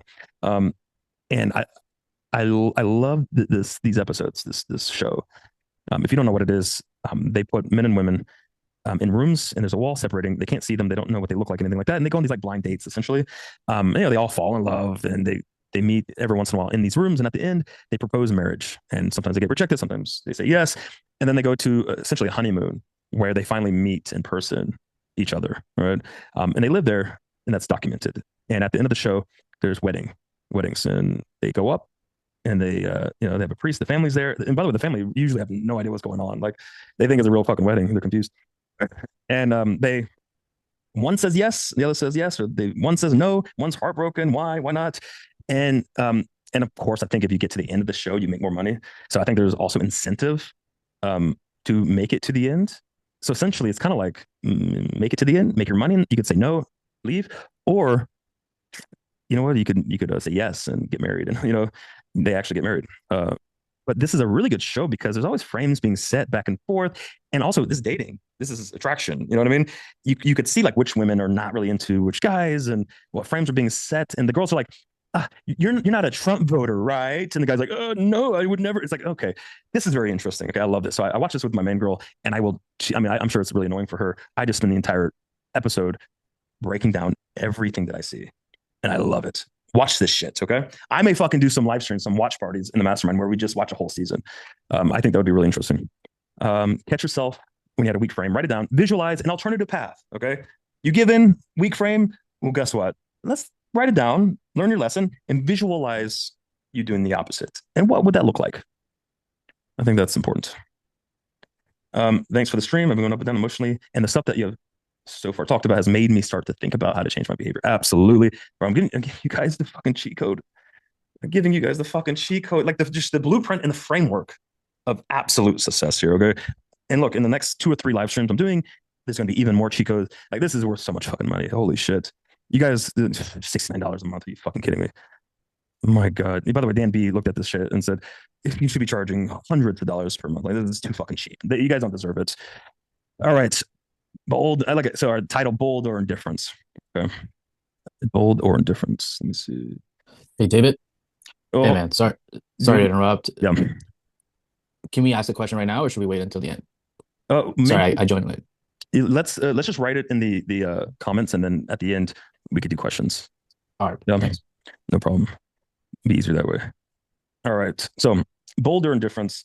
Again, I'm reflecting back on my 20 years, and I realize how important it is to be bold, to grab attention, to be provocative, even to be radically honest, to express yourself, even if it's an opinion that's not very popular. One thing I've learned was when I tried to be safe, like don't be noticed too much, don't rock the boat, essentially, right? Don't be too loud, don't grab too much attention. I realized, man, it's so fucking easy for women to just completely ignore you or to disrespect you. And what I found was when I experienced in my journey, my earlier days, when I experienced indifference from women or from people in general, indifference, bro, it's not good. It doesn't feel good. And you feel like a piece of shit to be so easily ignored. For girls to just kind of like listen to you, look at you and be like, I'm not interested. This is boring. This is like, what is this? I have no interest in this whatsoever. You are so useless and so uninteresting. You have so little value to offer. I'm going to roll my eyes and just move on. Like, this is not even worth thinking about. That is the worst fucking thing. It's the worst fucking thing. I remember when I was, I remember when I was a kid, I used to watch wrestling, WWE, or it was WWF at the time. And I was watching an interview from like the president or whatever, and like how he chooses the wrestlers. And I remember in the interview, he said, look, you either have to absolutely love the wrestler or you have to absolutely fucking hate the wrestler. The fans can't be indifferent. So the wrestlers that have hate or have love are the wrestlers that I show in WWF. The ones that are in between indifferent don't last. And I thought about that and like, fuck, okay. And I started thinking about that in terms of like dating and just life in general. And I thought that fucking makes sense. That absolutely makes sense. And look, boldness is masculine energy in motion, 100%. Okay. So like, look, naturally, I'm a quiet, calm introvert. This is the way that I grew up. Dude, I remember in high school, I was very popular. I was one of the most popular motherfuckers in school growing up, but that's because I was a star athlete. I didn't need to be extroverted for that. But I remember most people never heard me speak. A lot of my classmates never heard me talk. I just didn't have much to say. Just quiet, calm, introverted. Didn't really need a lot of friends. Um, but you know, this really is not. It's you can be introverted and everything, but when it comes to women dating, even night gaming, a lot of different aspects of life, you have to be able to like, kind of be a little bit more extroverted, a little bit more bold. You got to be louder, more charismatic, and expressive and provocative.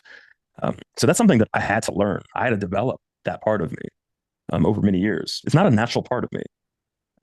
Yeah, indifference is the worst thing fucking ever. Like, yo, even today, if I'm in the club and I sense indifference or the girl acts indifferent when I open a group set or something, motherfucker, I'm walking away and you're not going to forget who the fuck I am. I guarantee that shit. Okay. Guarantee it. Okay. I'm not going to be ignored. The one thing that students, and I remember Mark noticed about me when we first started gaming, women can't ignore me. They can't. It's impossible. First of all, I'm big, I'm bearded, I'm fucking loud. My frame is stronger. I'm more charismatic. I'm quicker. I'm more witty. I'm more aggressive. I'm have higher T. It's just fucking difficult to ignore me. All right. So that's the one thing I just can't have. So when it comes to women, yeah, blah blah blah.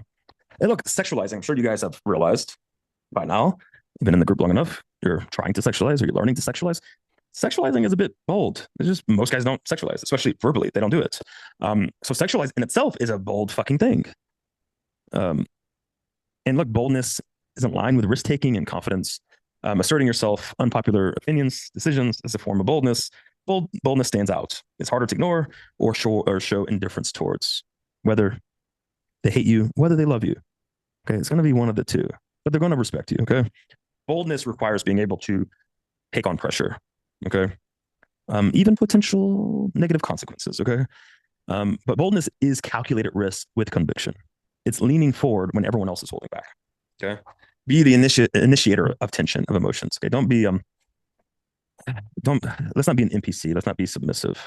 Let's not be passive. Let's try to initiate everything. Let's try to initiate the tension. Let's be the ones making other people feel something, not the other way around. Okay. Look, boldness bypasses the logical filter and goes straight to her emotional systems. Okay, that's the beautiful thing about boldness. Okay, you can imagine this. You logical IT engineers with very boring interview mode fucking approaches to approaching. When you go up and there's no boldness, it's safe, it's logical. You go, well, the girl's not into this. She's not showing any interest. There's no emotions whatsoever. Yeah, of course not. Because well, you're leading her, but allowing her to be in this sort of logical place. You know, she has a logical filter where she's like logically breaking down how you're just a fucking piece of shit. Okay, like you're ugly, you're fat, and you're just uninteresting. You have no value. Well, guess what? Boldness bypasses that logical filter. It goes straight to her fucking emotional systems, which is where you want to be, and which is where she wants to fucking be. Boldness also projects unpredictability.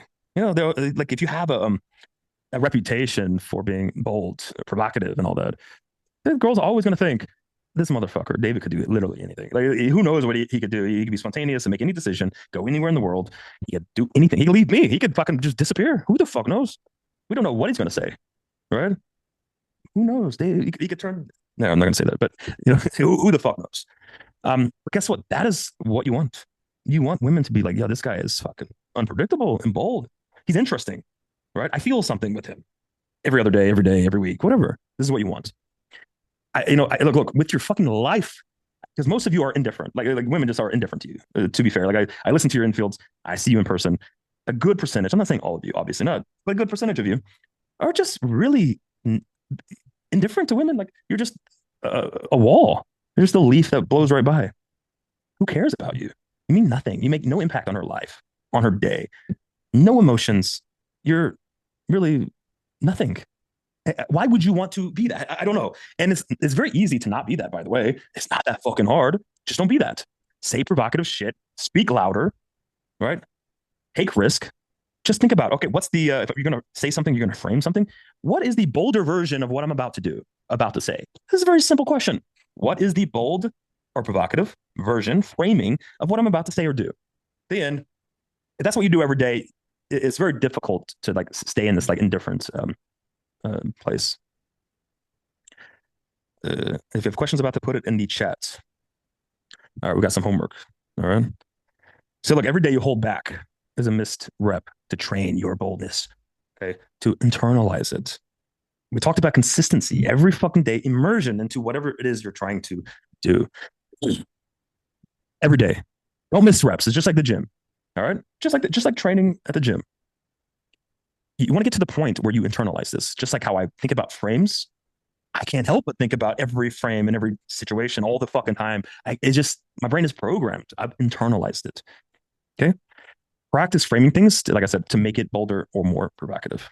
Okay. Now, again, I put every day for 30 days. And I guess 30 days is fine, because there's a lot of information here.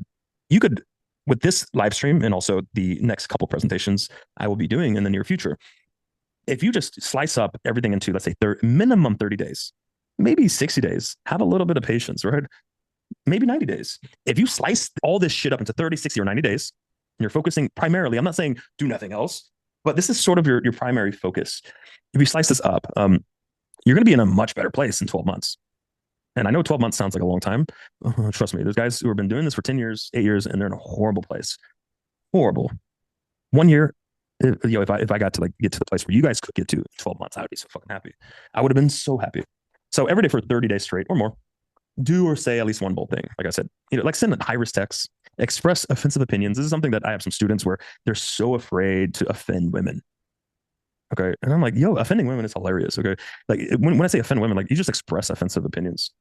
One of my favorite is just telling women while I'm in interactions, I don't think women should have the right to vote. What do you think every woman is going to react? Oh, what? Oh my God, you're misogynistic. Listen, here, let me express. Just give me a second. Okay. Like all the girls go, okay, I'm listening. It's hilarious. Some women I could actually convince a little bit that they shouldn't have the right to vote. And other women are just like, no, that's fucking retarded. But at the end of the day, it almost never held me back from fucking these girls. Never. Which is a beautiful thing. So look, if you're definitely afraid of expressing your opinions or even slightly provocative opinions, you need to do a lot more of that. Okay. Whether that's on social media, that's with your friends, family, girls that you're approaching. Just get used to it. Okay. It's a pussy fight. It's a low T thing to not be able to express your opinions, especially a little bit more provocative ones. It's pretty weak. You don't want to be that guy. Yeah, open girls in bold ways. So, however you normally open, what's a little bit bolder? How can I just make this a little bit bolder? Be creative. It doesn't have to be super fucking logical. Get the stick up your ass and just do it. Okay, you'll survive. One thing I used to like to do, and I'm not saying everyone should do this, cold read women about how they love anal. I don't know. This is something I used to do. Like, what can I get away with? I'm getting away with so fucking much. Can I get away with this? The answer is yes, you can most of the time. At least I did. Go for the pull right after the approach. That's pretty fucking bold, right? Approach, give the compliment, be like, hey, you're fucking my type. I want to take you back to my place right now. Motherfuckers, if you guys could do this with absolute confidence, you will pull more than you've ever pulled before. I'm telling you. Like I've had students where I go, for 3 days, this is how we're going to open. The motherfucker opened the first approach, pulled in fuck the first approach. The girl was like, I've been waiting for a guy to open me like this. It just works so fucking well. Now, it doesn't work if you're super nervous, hesitating, scared. You're just really resisting inside. You don't have the right framing. But it's good to practice. It's a bold thing. I'm not saying this is optimal way of approaching. I'm just saying it works sometimes. Women love it. Good practice. Yeah, like walk up to a large group of set and loudly open a girl. Guarantee the best experience of your life in front of everyone. Everyone gets to hear it. Post bold or we already did this on social media, memes or whatever. Bro, try to set up threesomes. If you're gonna open like a 2-set or a 3-set or something, all right, just go up and be like, listen, you're my type. You're my type. You know what this means? That's pretty fucking bold. And guess what? It actually works out a lot more often than you think. Something that Marcus fucking used to do, and I fucking loved it. And it was genius. He would wear pink. Like the pink is gay as shit, okay? Or things that would grab attention, or he would wear this like bandana. He would wear things that stood out that were begging women to open and give you shit, or for men to try to roast you. He actually tried to bring that in. He tried to provoke that, and it worked fucking beautifully. Women would come up and be like, "What the fuck are you wearing pink for?"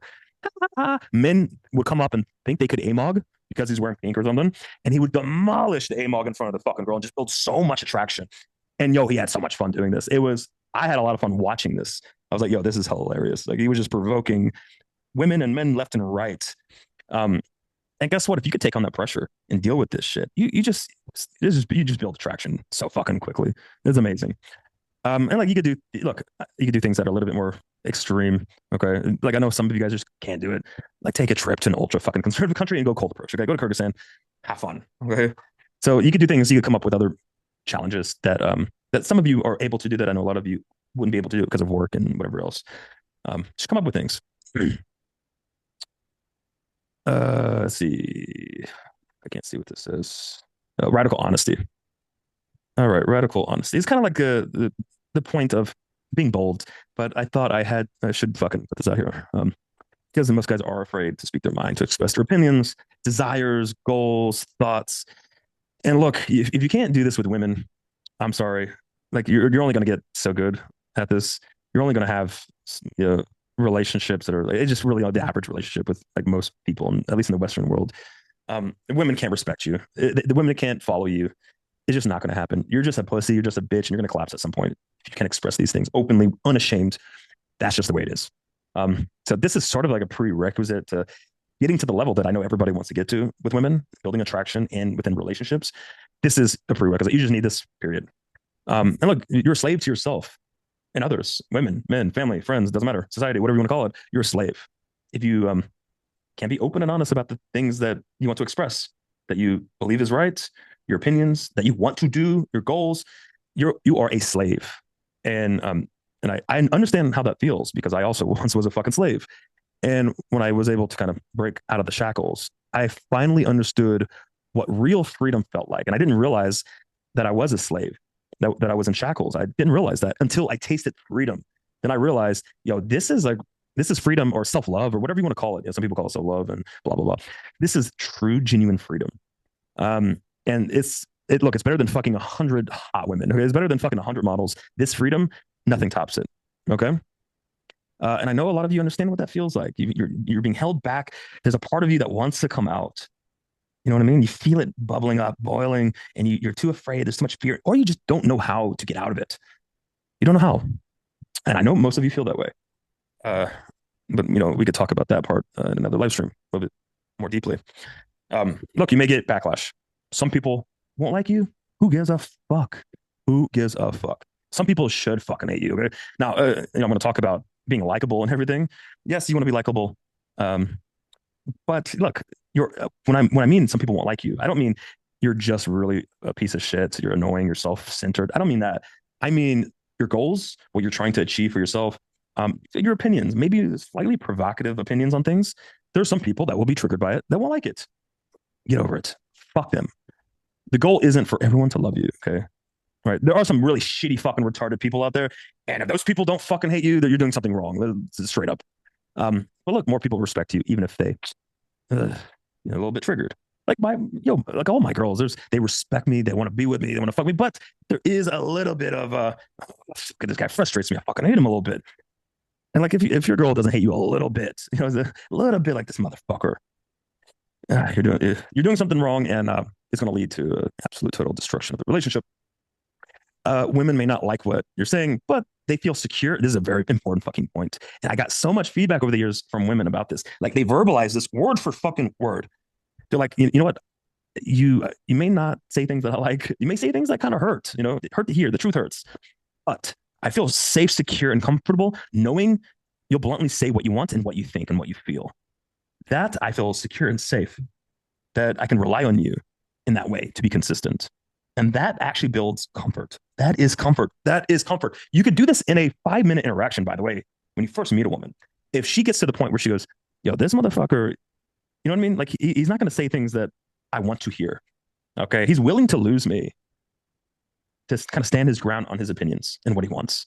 And that just brings respect and comfort from women. That builds attraction. Women are drawn to this. If you're like this squirrely, like I'll say anything to get your validation and love all the time, and my opinions change, is inconsistent, then they just can't trust you. They can't fully follow you and submit. They just can't do it. They can't do it, and eventually, that kind of behavior will lead to a loss of a lot of respect and attraction. This also helps you train yourself to get through caring about what others think about you. I used to have this issue. I always thought other people were judging me in the worst possible way. Sort of like radical honesty, bluntness, sort of rips that Band-Aid right off and forces you to, handle this issue. Okay, every day. It may take a little bit of time, but at least this radical honesty, the boldness and everything, rip that band-aid right off, take on all of that judgment and everything that you're feeling and solve it, figure it out. Yeah, so we got some homework. A bold homework. Yeah, the bold homework I gave you guys, and radical honesty helps you get over judgments and needing constant external validation. You're not your own person if you always need external validation and feedback. Maybe not feedback. Actually, maybe I shouldn't say feedback. I think feedback is very good. Um, let's just say external validation because that will make more sense to you because we all know guys like that, especially in the group who constantly need either external validation from women only, not from men, or from everybody. You're a slave. You're not your own person, and you won't be free until you are able to validate yourself internally. Okay, it's that simple. And we'll be able to, maybe I'll do a whole fucking live stream on that specifically. That's just a long conversation. Look, everything discussed in this presentation is part of the process of getting over judgments from others and needing external validation. Everything here, whether you see it or not, is interconnected and working together. Sort of a machine, a system, well, working together. And one thing will solve this issue, and one thing will solve the other issue, but they're all interconnected. Okay, that's why if you work on these things all together, or like I said, you have like 30 days or 60 days, 90 days, you're working on two things at a time or one thing each month.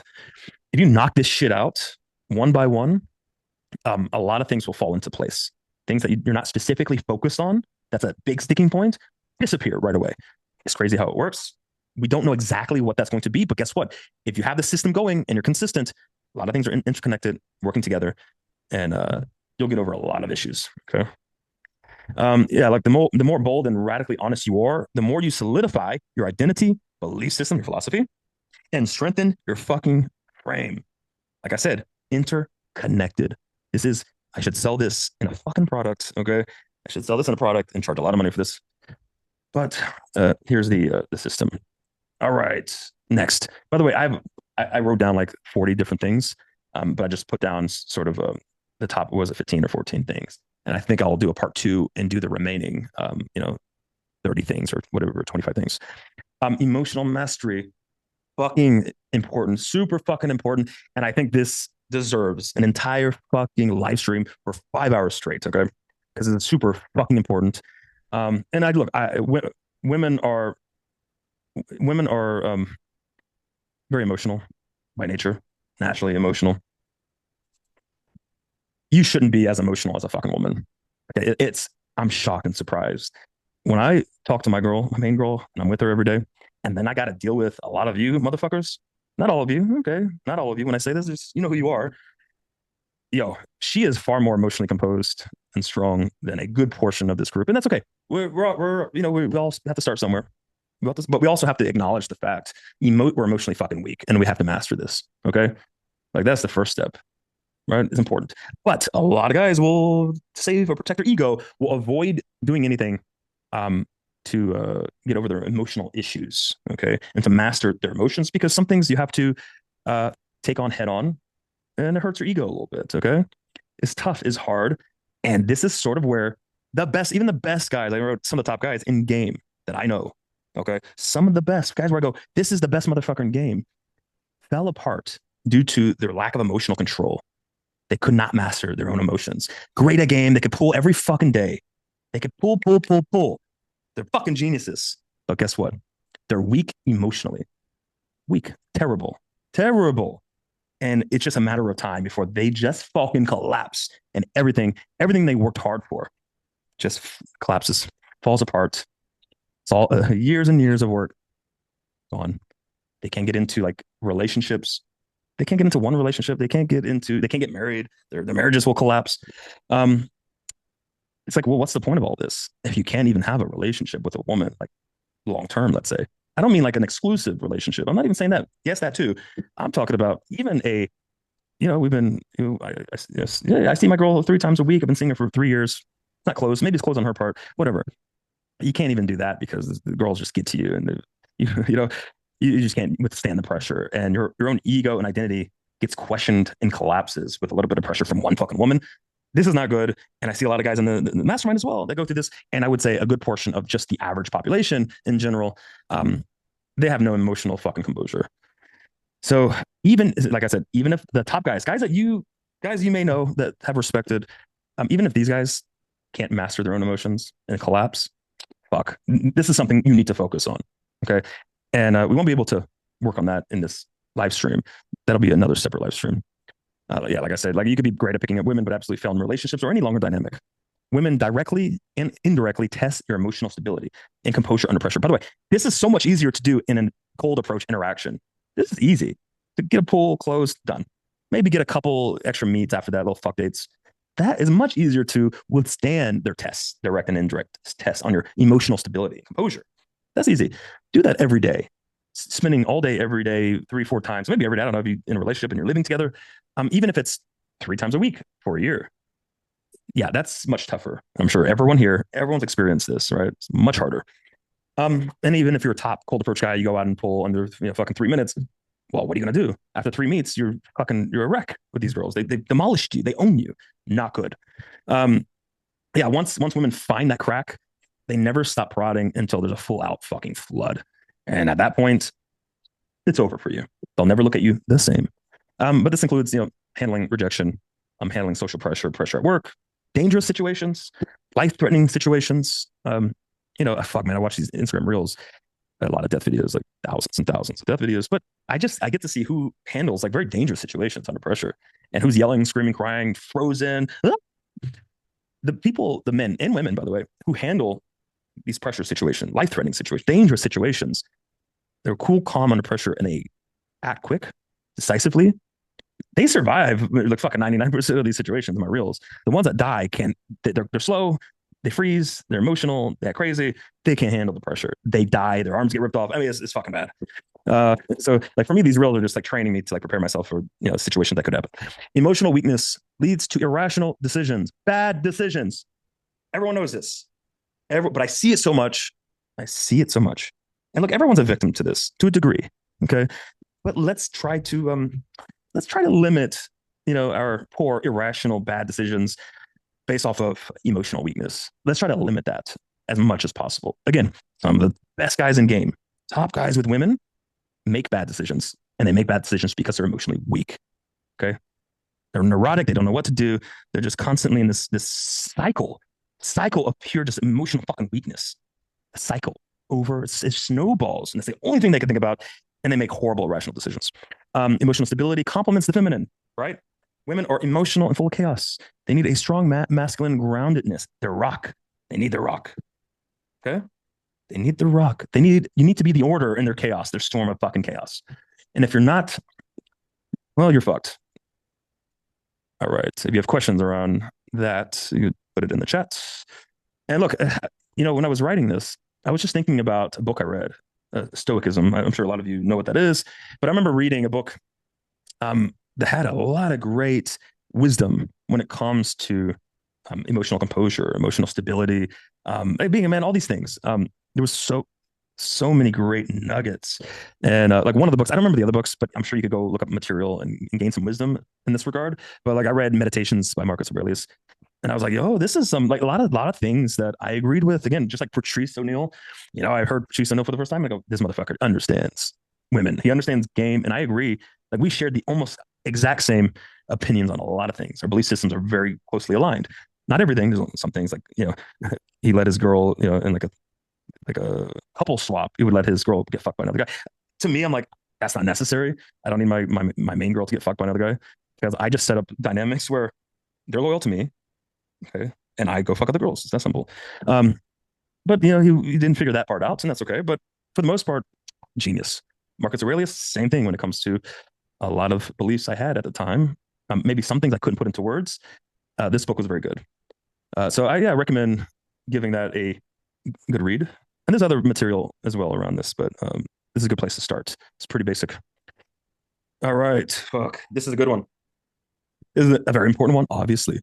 I think it's important to understand women. Yeah, no shit, David. Of course. Of course, we're trying to understand women. Yeah, not really.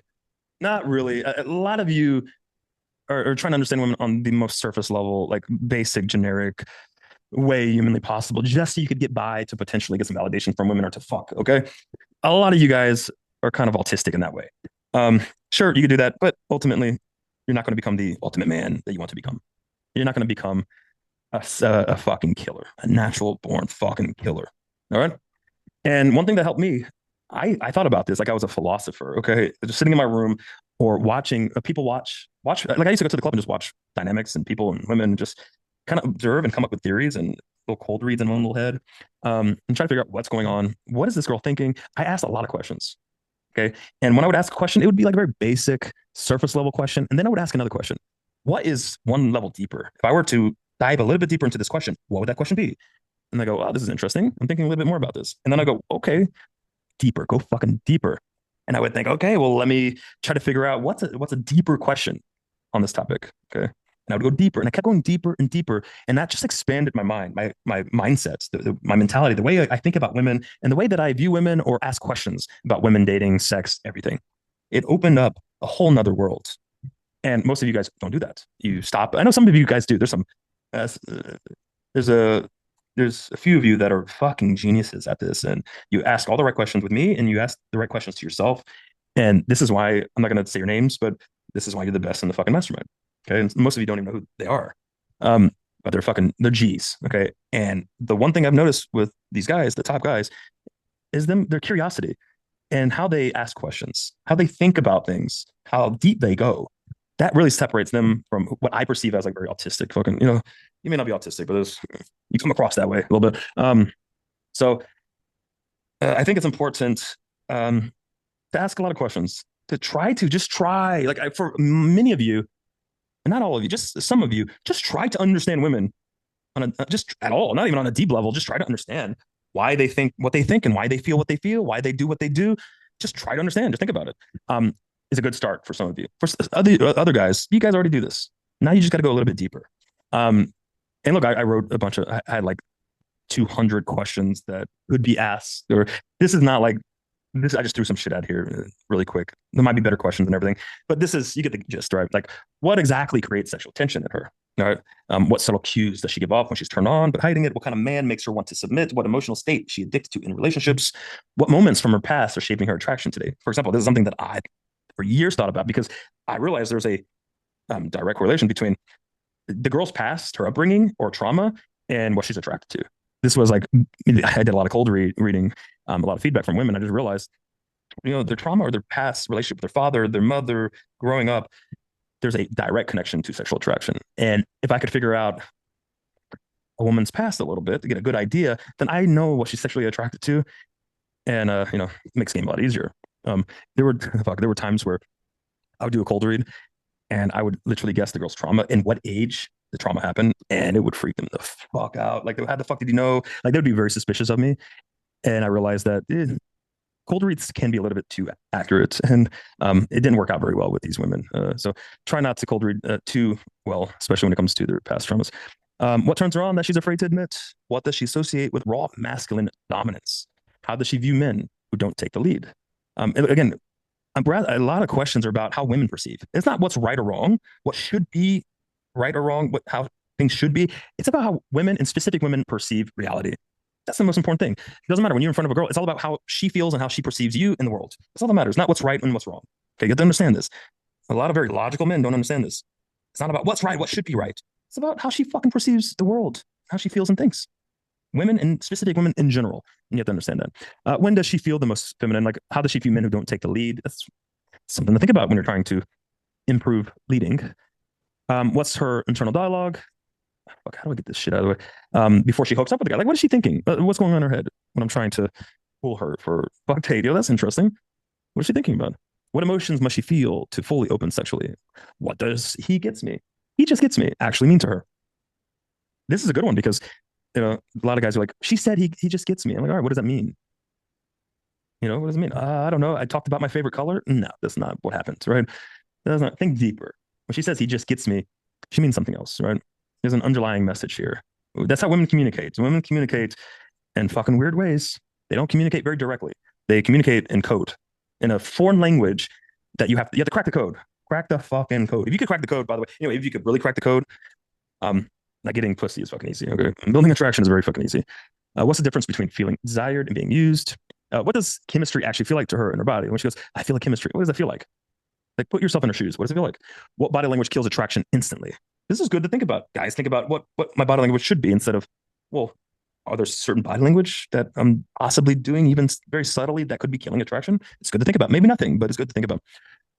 When does she feel like she needs to take the lead with a man? That's You see women taking the lead all the time, even in marriages or relationships. Well, think about that. Why is that? What we do know is women don't want to take the lead. They don't want to be dominant and assertive. They want the man to take the lead. They want to submit. They want to follow. So what has led to woman? She's a bitch. She's a feminist bitch. No, wrong. That's surface level thinking. That's not true. No. What is it really? How does she test a man's emotional stability? It's good to think about because she may be testing your emotional stability without you like consciously realizing this is what she's doing. So just thinking about this, you'll get your answer. Okay. What is she subconsciously doing when she flakes? What makes her want to chase a man? How does she decide if you're a friend, boyfriend, hookup? We all know women put men in different categories. You know, the fuck boy, the hookup, good sex. He's not going to judge me. I could kind of like block him, and that's that. Friend zone essentially, and marriage and boyfriend material. Some women do boyfriend material and they separate that from marriage material. Some women just put marriage and boyfriend material all in one, right? And also, what does that even mean? Why is she putting you in these categories? And that question in itself, bro, you could write down like 100 different questions just off of this one question. How does she feel when she's being emotionally led? And I actually got feedback from women on this one. It's like I know you're emotionally leading me and manipulating me, but I enjoy it. It's exciting because I know, well, I'm happy. Life is good, and I know your intentions are good for me. So I know you're doing it, but I like it. It's like, what the fuck? The first time a woman said that to me, I was like, what the fuck, really? How many of my girls feel that way? And I did a whole fucking survey. Apparently, like, I don't know, 80% of, like I think 10% said, no, you're not emotionally manipulative. But most of them said, yeah, you are, but I love it. I'm like, all right, cool. That's great insight into women, I think, because that's kind of like counter, intuitive since society and women tell you otherwise. And there's a whole bunch of what fears hold her back from expressing her sexuality. What's her most common sexual frustrations with men? What makes her feel safe when being dominated? What makes her respect a man more after sex? It goes on and on and on. You could do thousands of these questions, and you should be doing it over many years. What part of her personality turns on? All right, more questions. All right, more questions again. Homework: put yourself in her shoes in every situation, and just start asking questions. Be curious. Come up with theories. You can't know all the answers 100%. You can't. Okay, come up with theories. Go with your theories, but just come up with theories and start to build a belief system around these theories. They may not be right. They may be only 80% right or 50% right. They may change the next day when more information, more data comes about, when you have more reference experience. But let's start building theories and a belief system. Okay. And you got to ask questions. If you're not doing that, then you're just fucking retarded. How about that? Okay. And you're probably an insult. Let's see. Okay. Like everybody knows this one. I've talked about this. Like I talked about this so fucking much and posted about this so much. I'm not even going to get into this very much. Testosterone fucking matters. We all know this. Growing up, I've always been naturally high T, like to the point where doctors think I'm on like steroids or testosterone. And doctors always say, what are you taking? What are you taking? I'm not taking anything. This is the way I am. Okay. I'm naturally high T. Now, I've been very dangerously low T when I lost a lot, when I gained a lot of weight and I started losing a lot of weight and I was eating like fucking 1,200 calories, 1,500 calories for months and months and months straight. That shit tanked. It fucked up my hormones. My testosterone went down to fucking nothing. And then I built it up. So I've been on the spectrum of testosterone, gaming from critically low to massively steroidal fucking high testosterone and everything in between. And I could tell you motherfuckers, and I know you guys heard this before, but there's a few new members. It fucking makes a difference. It makes a difference. When I was low T, I could not make eye contact. I was walking around going, what the fuck? Why can't I maintain eye contact with anybody? I'm looking down. Fuck that shit. Bro, that was when I realized I couldn't maintain eye contact when my T was really low, when I was eating very, very, very little calories. I increased my calories right away. And I dropped that shit. Boom, right away. Not doing this. Sex drive. You have low sex drive. If you could even get hard, you're like 50% hard. Man, sucks. You can't last long. It's just fucking garbage. Sex is garbage. I don't know. When you're low T, you're not really a sexual object. I just look at your low T friends. Okay, just look at your low T friends or low T members. Do they come across as like sexual beings? Do they have any sexual charisma or like sexual ambitions? Or is it like kind of like a weird autistic, like logical endeavor into seduction, but without the seduction or the sex? It's fucking weird. Okay. And I see this consistently where guys just like completely omit sex and seduction. And it's just super logical. I noticed they're just low T. They're just fucking low T. Just increase your fucking testosterone. Okay. Now going from low T to like average is huge. But going from average to the higher levels, which is, I understand, very hard to get to, but very possible. Also massive. Like you start going past average levels of T, you get up to that high levels. A lot of your sticking points will just disappear, motherfucker. Like eye contact, going after what you want, feeling sexual. Like when my T is at my normal, very, very high levels, sometimes I don't even think. I can't think in interactions. I can't fucking think. I'm just a fucking predator. I see a girl, I go up, I'm in their fucking face. Sometimes I'm a little bit too intense. And I just boom, boom, boom, boom, make it fucking happen. I want to fuck. And that's when my levels are like super, super high. Like it's a big fucking difference. If you're like, oh, I can't approach, I don't know. It's like, yeah, your T might be a little bit low. So let's try to optimize and maximize our testosterone or hormones. Okay, do everything possible. Okay, sleep. I realized after like years of horrible sleep, when I finally got like a week of good sleep, I realized what I was missing for a long time, and I got a BPAP machine and everything. So like sleep matters. If you're younger, you could get away with less sleep. But when you're at my age, definitely not. Like fucking eat clean, eat healthy, fucking eat lots of protein. There's a big difference between eating a lot of protein and eating little protein. I've noticed. I've experimented with this shit so much over the years. Eating meat is a massive difference between eating steak every day and eating some meat sometimes. Isn't that simple? It's a huge fucking difference. No sugars, whatever. I don't need to give you guys a lesson on diet. You could figure this out. And you probably, most of you are fucking ripped and jacked and like you have a six pack. So a lot of you know this already, but there's a lot of you who are very skinny fat and you have low T and you're just pieces of shit. So something to consider. And this is like my biggest sticking point over the fucking years is just bad sleep, fucking bad diet, not exercising. It just SMV and health was my sticking point. And this is the journey that I'm on right now. I've been lifting every fucking day. I've gotten really fucking strong. So this is sort of my journey where my sticking point is, right? Is to get as high SMV as possible. Now, just because I did all of this, I didn't do all of this at my current weight. But I did all of this to around 220, 230 pounds, just because I could do it, just because I could run some game at 260 successfully. Like I've been doing this for 20 years. So don't think you could do it. Increase your SMV, get into fucking shape, lift. And by the way, lifting, your T goes up, you feel more powerful and you're stronger. Get fucking stronger, okay? Compete. Boxing, like I'm doing some boxing, some kickboxing right now with the lifting. If you could do sports, I played basketball, do a lot of competitive sports, just do fucking sports. Compete with other fucking men in some way, okay? Compete with other men, not on video games, all right? It's fucking gay. I love video games, by the way. Of course, I grew up on video games, but it's not replacing competing with other men. It's just not. Okay. And if you're scared to compete with other men, your T is probably very low because very, very high T makes you competitive, makes you aggressive, and makes you want to dominate socially. Like you need to set every fucking frame. You need to dominate every social interaction, every group set. You need to climb the social hierarchy when you're super, super high T. You can't help it. It's programmed. You have to do it. Let's see. And when you climb the social hierarchy, your T goes up. Okay. When you're at the lower of any kind of hierarchy, your T drops. It's like that with chimpanzees and other animals. It's like that with humans. More confidence, of course, higher sex drive, less anxiety, more risk taking. When you're super, super high T, you need to take risk. Okay, sometimes it's like a little bit too much, it's dangerous. But you don't give a fuck. When you're low T, you are fearful and scared of fucking everything. You don't want to take any risk, not even looking at a girl. It's bad. It's good to be stronger, higher SMV. Women just love higher T men. They love strong men. They love fit men, obviously. But mentally, you're sharper. When you're high T, when you're sleeping, you're eating healthy, you're lifting, mentally sharper. Okay, so it's just everything overall. Most of you know this, but it has to be said. I have to put this in the fucking presentation. It's too fucking important. Let's see. Sex.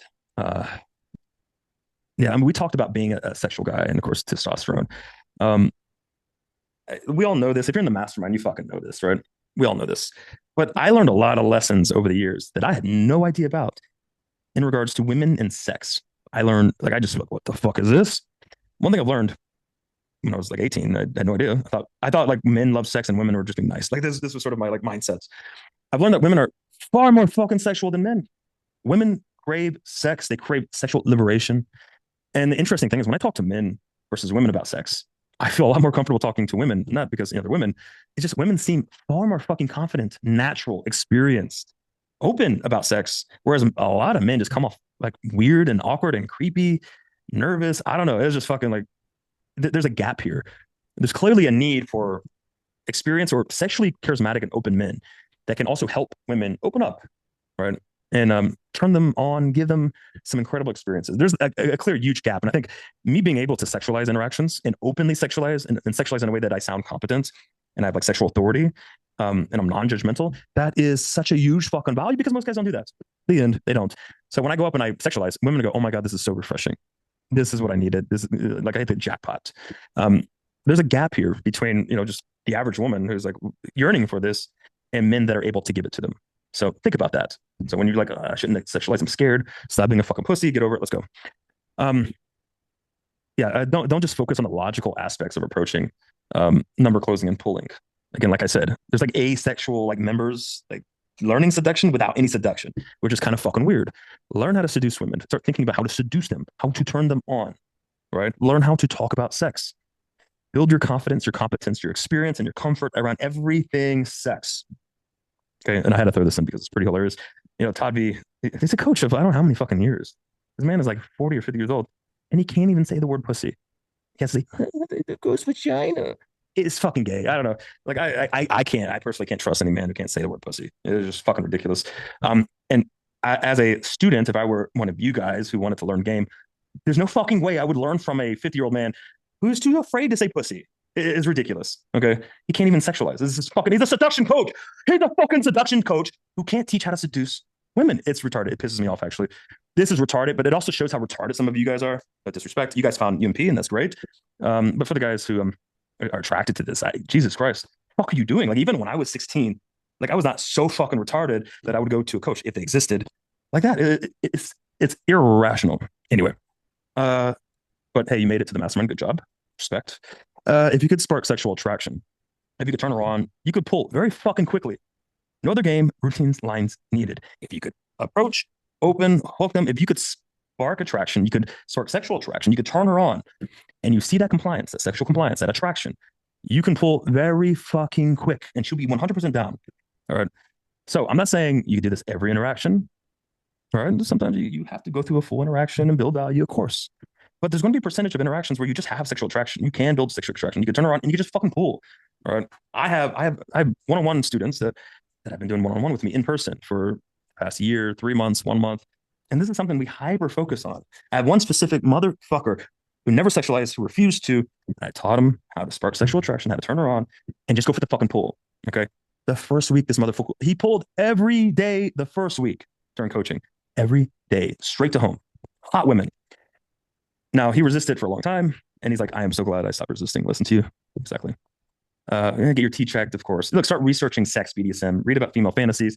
In the mastermind, there's a shit ton of information, but you could also use external sources to learn about sex and things that women are thinking about, that are turned on with, and whatever.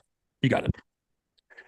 And I think one little thing that I used to do, I used to tell some students, like I would ask students, like, all right, you see that girl? What do you see?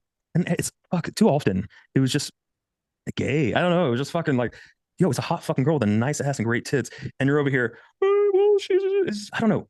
Just I'm not saying view women in like only in a sexual way, but women want you to view them in a sexual way to a degree. Let's put it that way. Okay. Like I don't know. Like my main girl, if I stopped viewing her in a sexual way, she would cry. I don't know. She would be devastated. She'd be depressed. And it's fucking weird to not do that. I don't know. So I would just look at girls and be thinking, what is this girl into? A girl walk down the street, a girl in the club. Like, what is she into? Oh, I could tell this girl loves deep throating and getting fucked in the ass. Like, I'm just thinking about the worst fucking shit, the most disgusting shit women are into. And look, with 20 years of experience and even just a little bit of experience, you realize women are into some fucked up shit that a lot of us would probably not want to do. Okay. Women are very open-minded sexually. And there's no way you could participate or open them up and ever find out these things if you're just like a weird, asexual, autistic person, guy. Just not gonna happen. Like Talbi. Yeah, like obviously if you give the girl the best fucking experience of her life, if you give a girl 10 to 30 orgasms, you fulfill her fantasies or fetishes or her turn-ons, you will be able to get away with murdering her fucking favorite pets, motherfuckers. Okay. I know what you're saying. Well, how the fuck are we going to be able to get to 30 orgasms? Well, like 5 is good. Some great foreplay, fulfill some of her fantasies, lead in the bedroom. You can give a woman incredible experiences without giving her 30 orgasms. I'm just saying, if you're able to get past 10, let's try to get there, because nothing makes a woman chase forever. Every girl that I've ever given 30 orgasms to, even fucking 8 years ago, 9 years ago, they're still chasing. And a lot of them are married They never stop chasing. They think about you. They send messages about, oh, do you remember that one time I got like 30 orgasms? You fucked my ass and blah, blah, blah. They never stop thinking about this. And they try to meet up with you, even if they have a husband, they're in a relationship. Um, you're essentially just destroying their future relationships, unfortunately. But what are you going to do? Okay, not give them 30 orgasms or the best experience of their life. You want to be that guy. You don't want to be the guy who marries that girl, right? Which most guys, the average guy, is marrying a woman and they're not the woman's first option. It's that simple. They're the second, third, fourth, fifth, sixth, seventh. And oftentimes when they cheat is with who? The ex fuckboy that they had a casual thing with, right? You saw these street interviews with the women are like, oh, the best sex I ever had was my ex, or it was like this particular guy who was in jail, whatever. But it's never the husband. Don't be that husband, okay? Be the the fuck boy over here who gave her 30 orgasms that she can't stop thinking about. You got to be one or the other. Which one do you choose? And look, and if she's the one you eventually pick to settle down with, she will be very, very, very grateful and very, very respectful. Okay, as long as you're continue giving her these experiences and you don't act like a bitch and start crying in front of her, and you lose your frame. Okay, as long as you're doing all the right things, you will have a very happy relationship for the rest of your life. All right, what do we have here? Okay. Last slide. I was going to end it on sex, and then just fuck, something was bothering me so much. And gratefulness just kept popping up. Like just being unlikable or being likable, being leeches, value leeches, taking is a very common thing in the community. I'm not going to say in this group, but let's say in the community. A lot of guys are very fucking ungrateful, very ungrateful, just in general. Maybe to coaches, to other wings, to their friends, to the family, just in general, they're just very ungrateful people. And they take. It's all about them. They're self-centered. It's quite fucking disgusting, really. And ultimately, it's one thing that I learned, as I get older, is that the more grateful I am, the more that I give. It could be charity or not charity. It could be like everyday type of shit. It could be with friends. It could be with family. The more I give, and it could be money, not money. It doesn't matter. The more that I give, it could be value. It could be not value. It could just be doing nice things for family members, friends, random people, or just show appreciation for people that give you things, that give you value, right? That are generous. Be generous. The more I do that, the happier I am, the more satisfied I am with myself and in life. Okay. And this is something that you have to learn, especially if you're very young, because it's always me. What about me? What about me? I think about me. Everything's about me all the fucking time. They're so grateful. Like there are motherfuckers that I have mentored for years that would be nothing without me. Okay. Nothing that I mentored for years. And there's no gratefulness. There's no thank you. There's nothing at all. It's like, you would know nothing. You would be in your parents' fucking basement right now. And I did it for free. So it's like, these people are just ungrateful. But ultimately, what you will learn with these people, they're unhappy with life. They're unhappy with themselves. They're in shambles. And now you start to feel really bad for them. But at the end of the day, you don't want to be around these people. Okay. These people are unlikable. You don't want to be around them. So don't be that guy. Practice gratefulness. Try to be likable. Now, I'm not saying seek validation. I'm not saying that. When I say be likable to people that are giving you value, that are treating you with respect, right? Just be fair and be likable. Give. Sometimes just do nice things, give without expecting anything in return. I understand like transitional value and everything, but every once in a while just give and don't expect anything in return. I do this all the fucking time. If you've been in the Mastermind for a long time, I do this. I've been in this for a long time with Mastermind members. You guys don't pay me anything, you pay me fucking nothing, pretty much. But there's a lot of guys that I help and not charge. And I've done it so many times for years in depth. And a lot of you are very grateful. And I do appreciate that. There's some guys who actually sent me a message the other day. They were very grateful. You didn't have to help me. You did it for free. Helped me for months.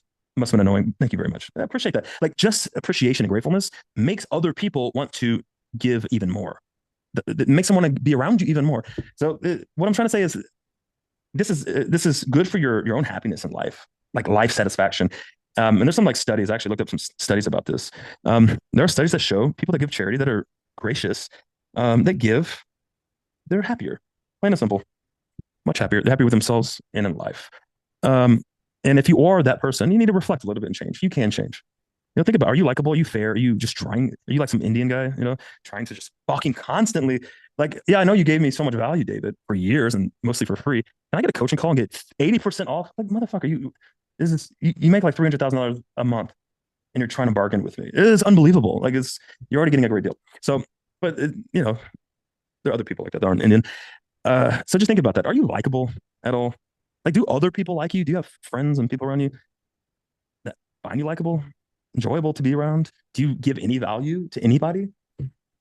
Right? It's a good question to fucking ask. And I think a lot of you will find out you're very ungrateful people, right? Very ungrateful. And there's a reason you don't have a lot of friends and women don't like you. I think in general, you might be unlikable. You're a taker, you're a leech. No, I'm not directing this. I know 90% of you, you're great. Okay. But there's a percentage of you that are like this. And I see this in the community quite often. So this is something to really think about. I know it's hard to imagine if you're so self-centered and ungrateful that giving and being grateful is going to make you happier, but just give it a shot. Anyway, that's the end. All right. Holy shit, did I just talk for 4 hours? Whoa.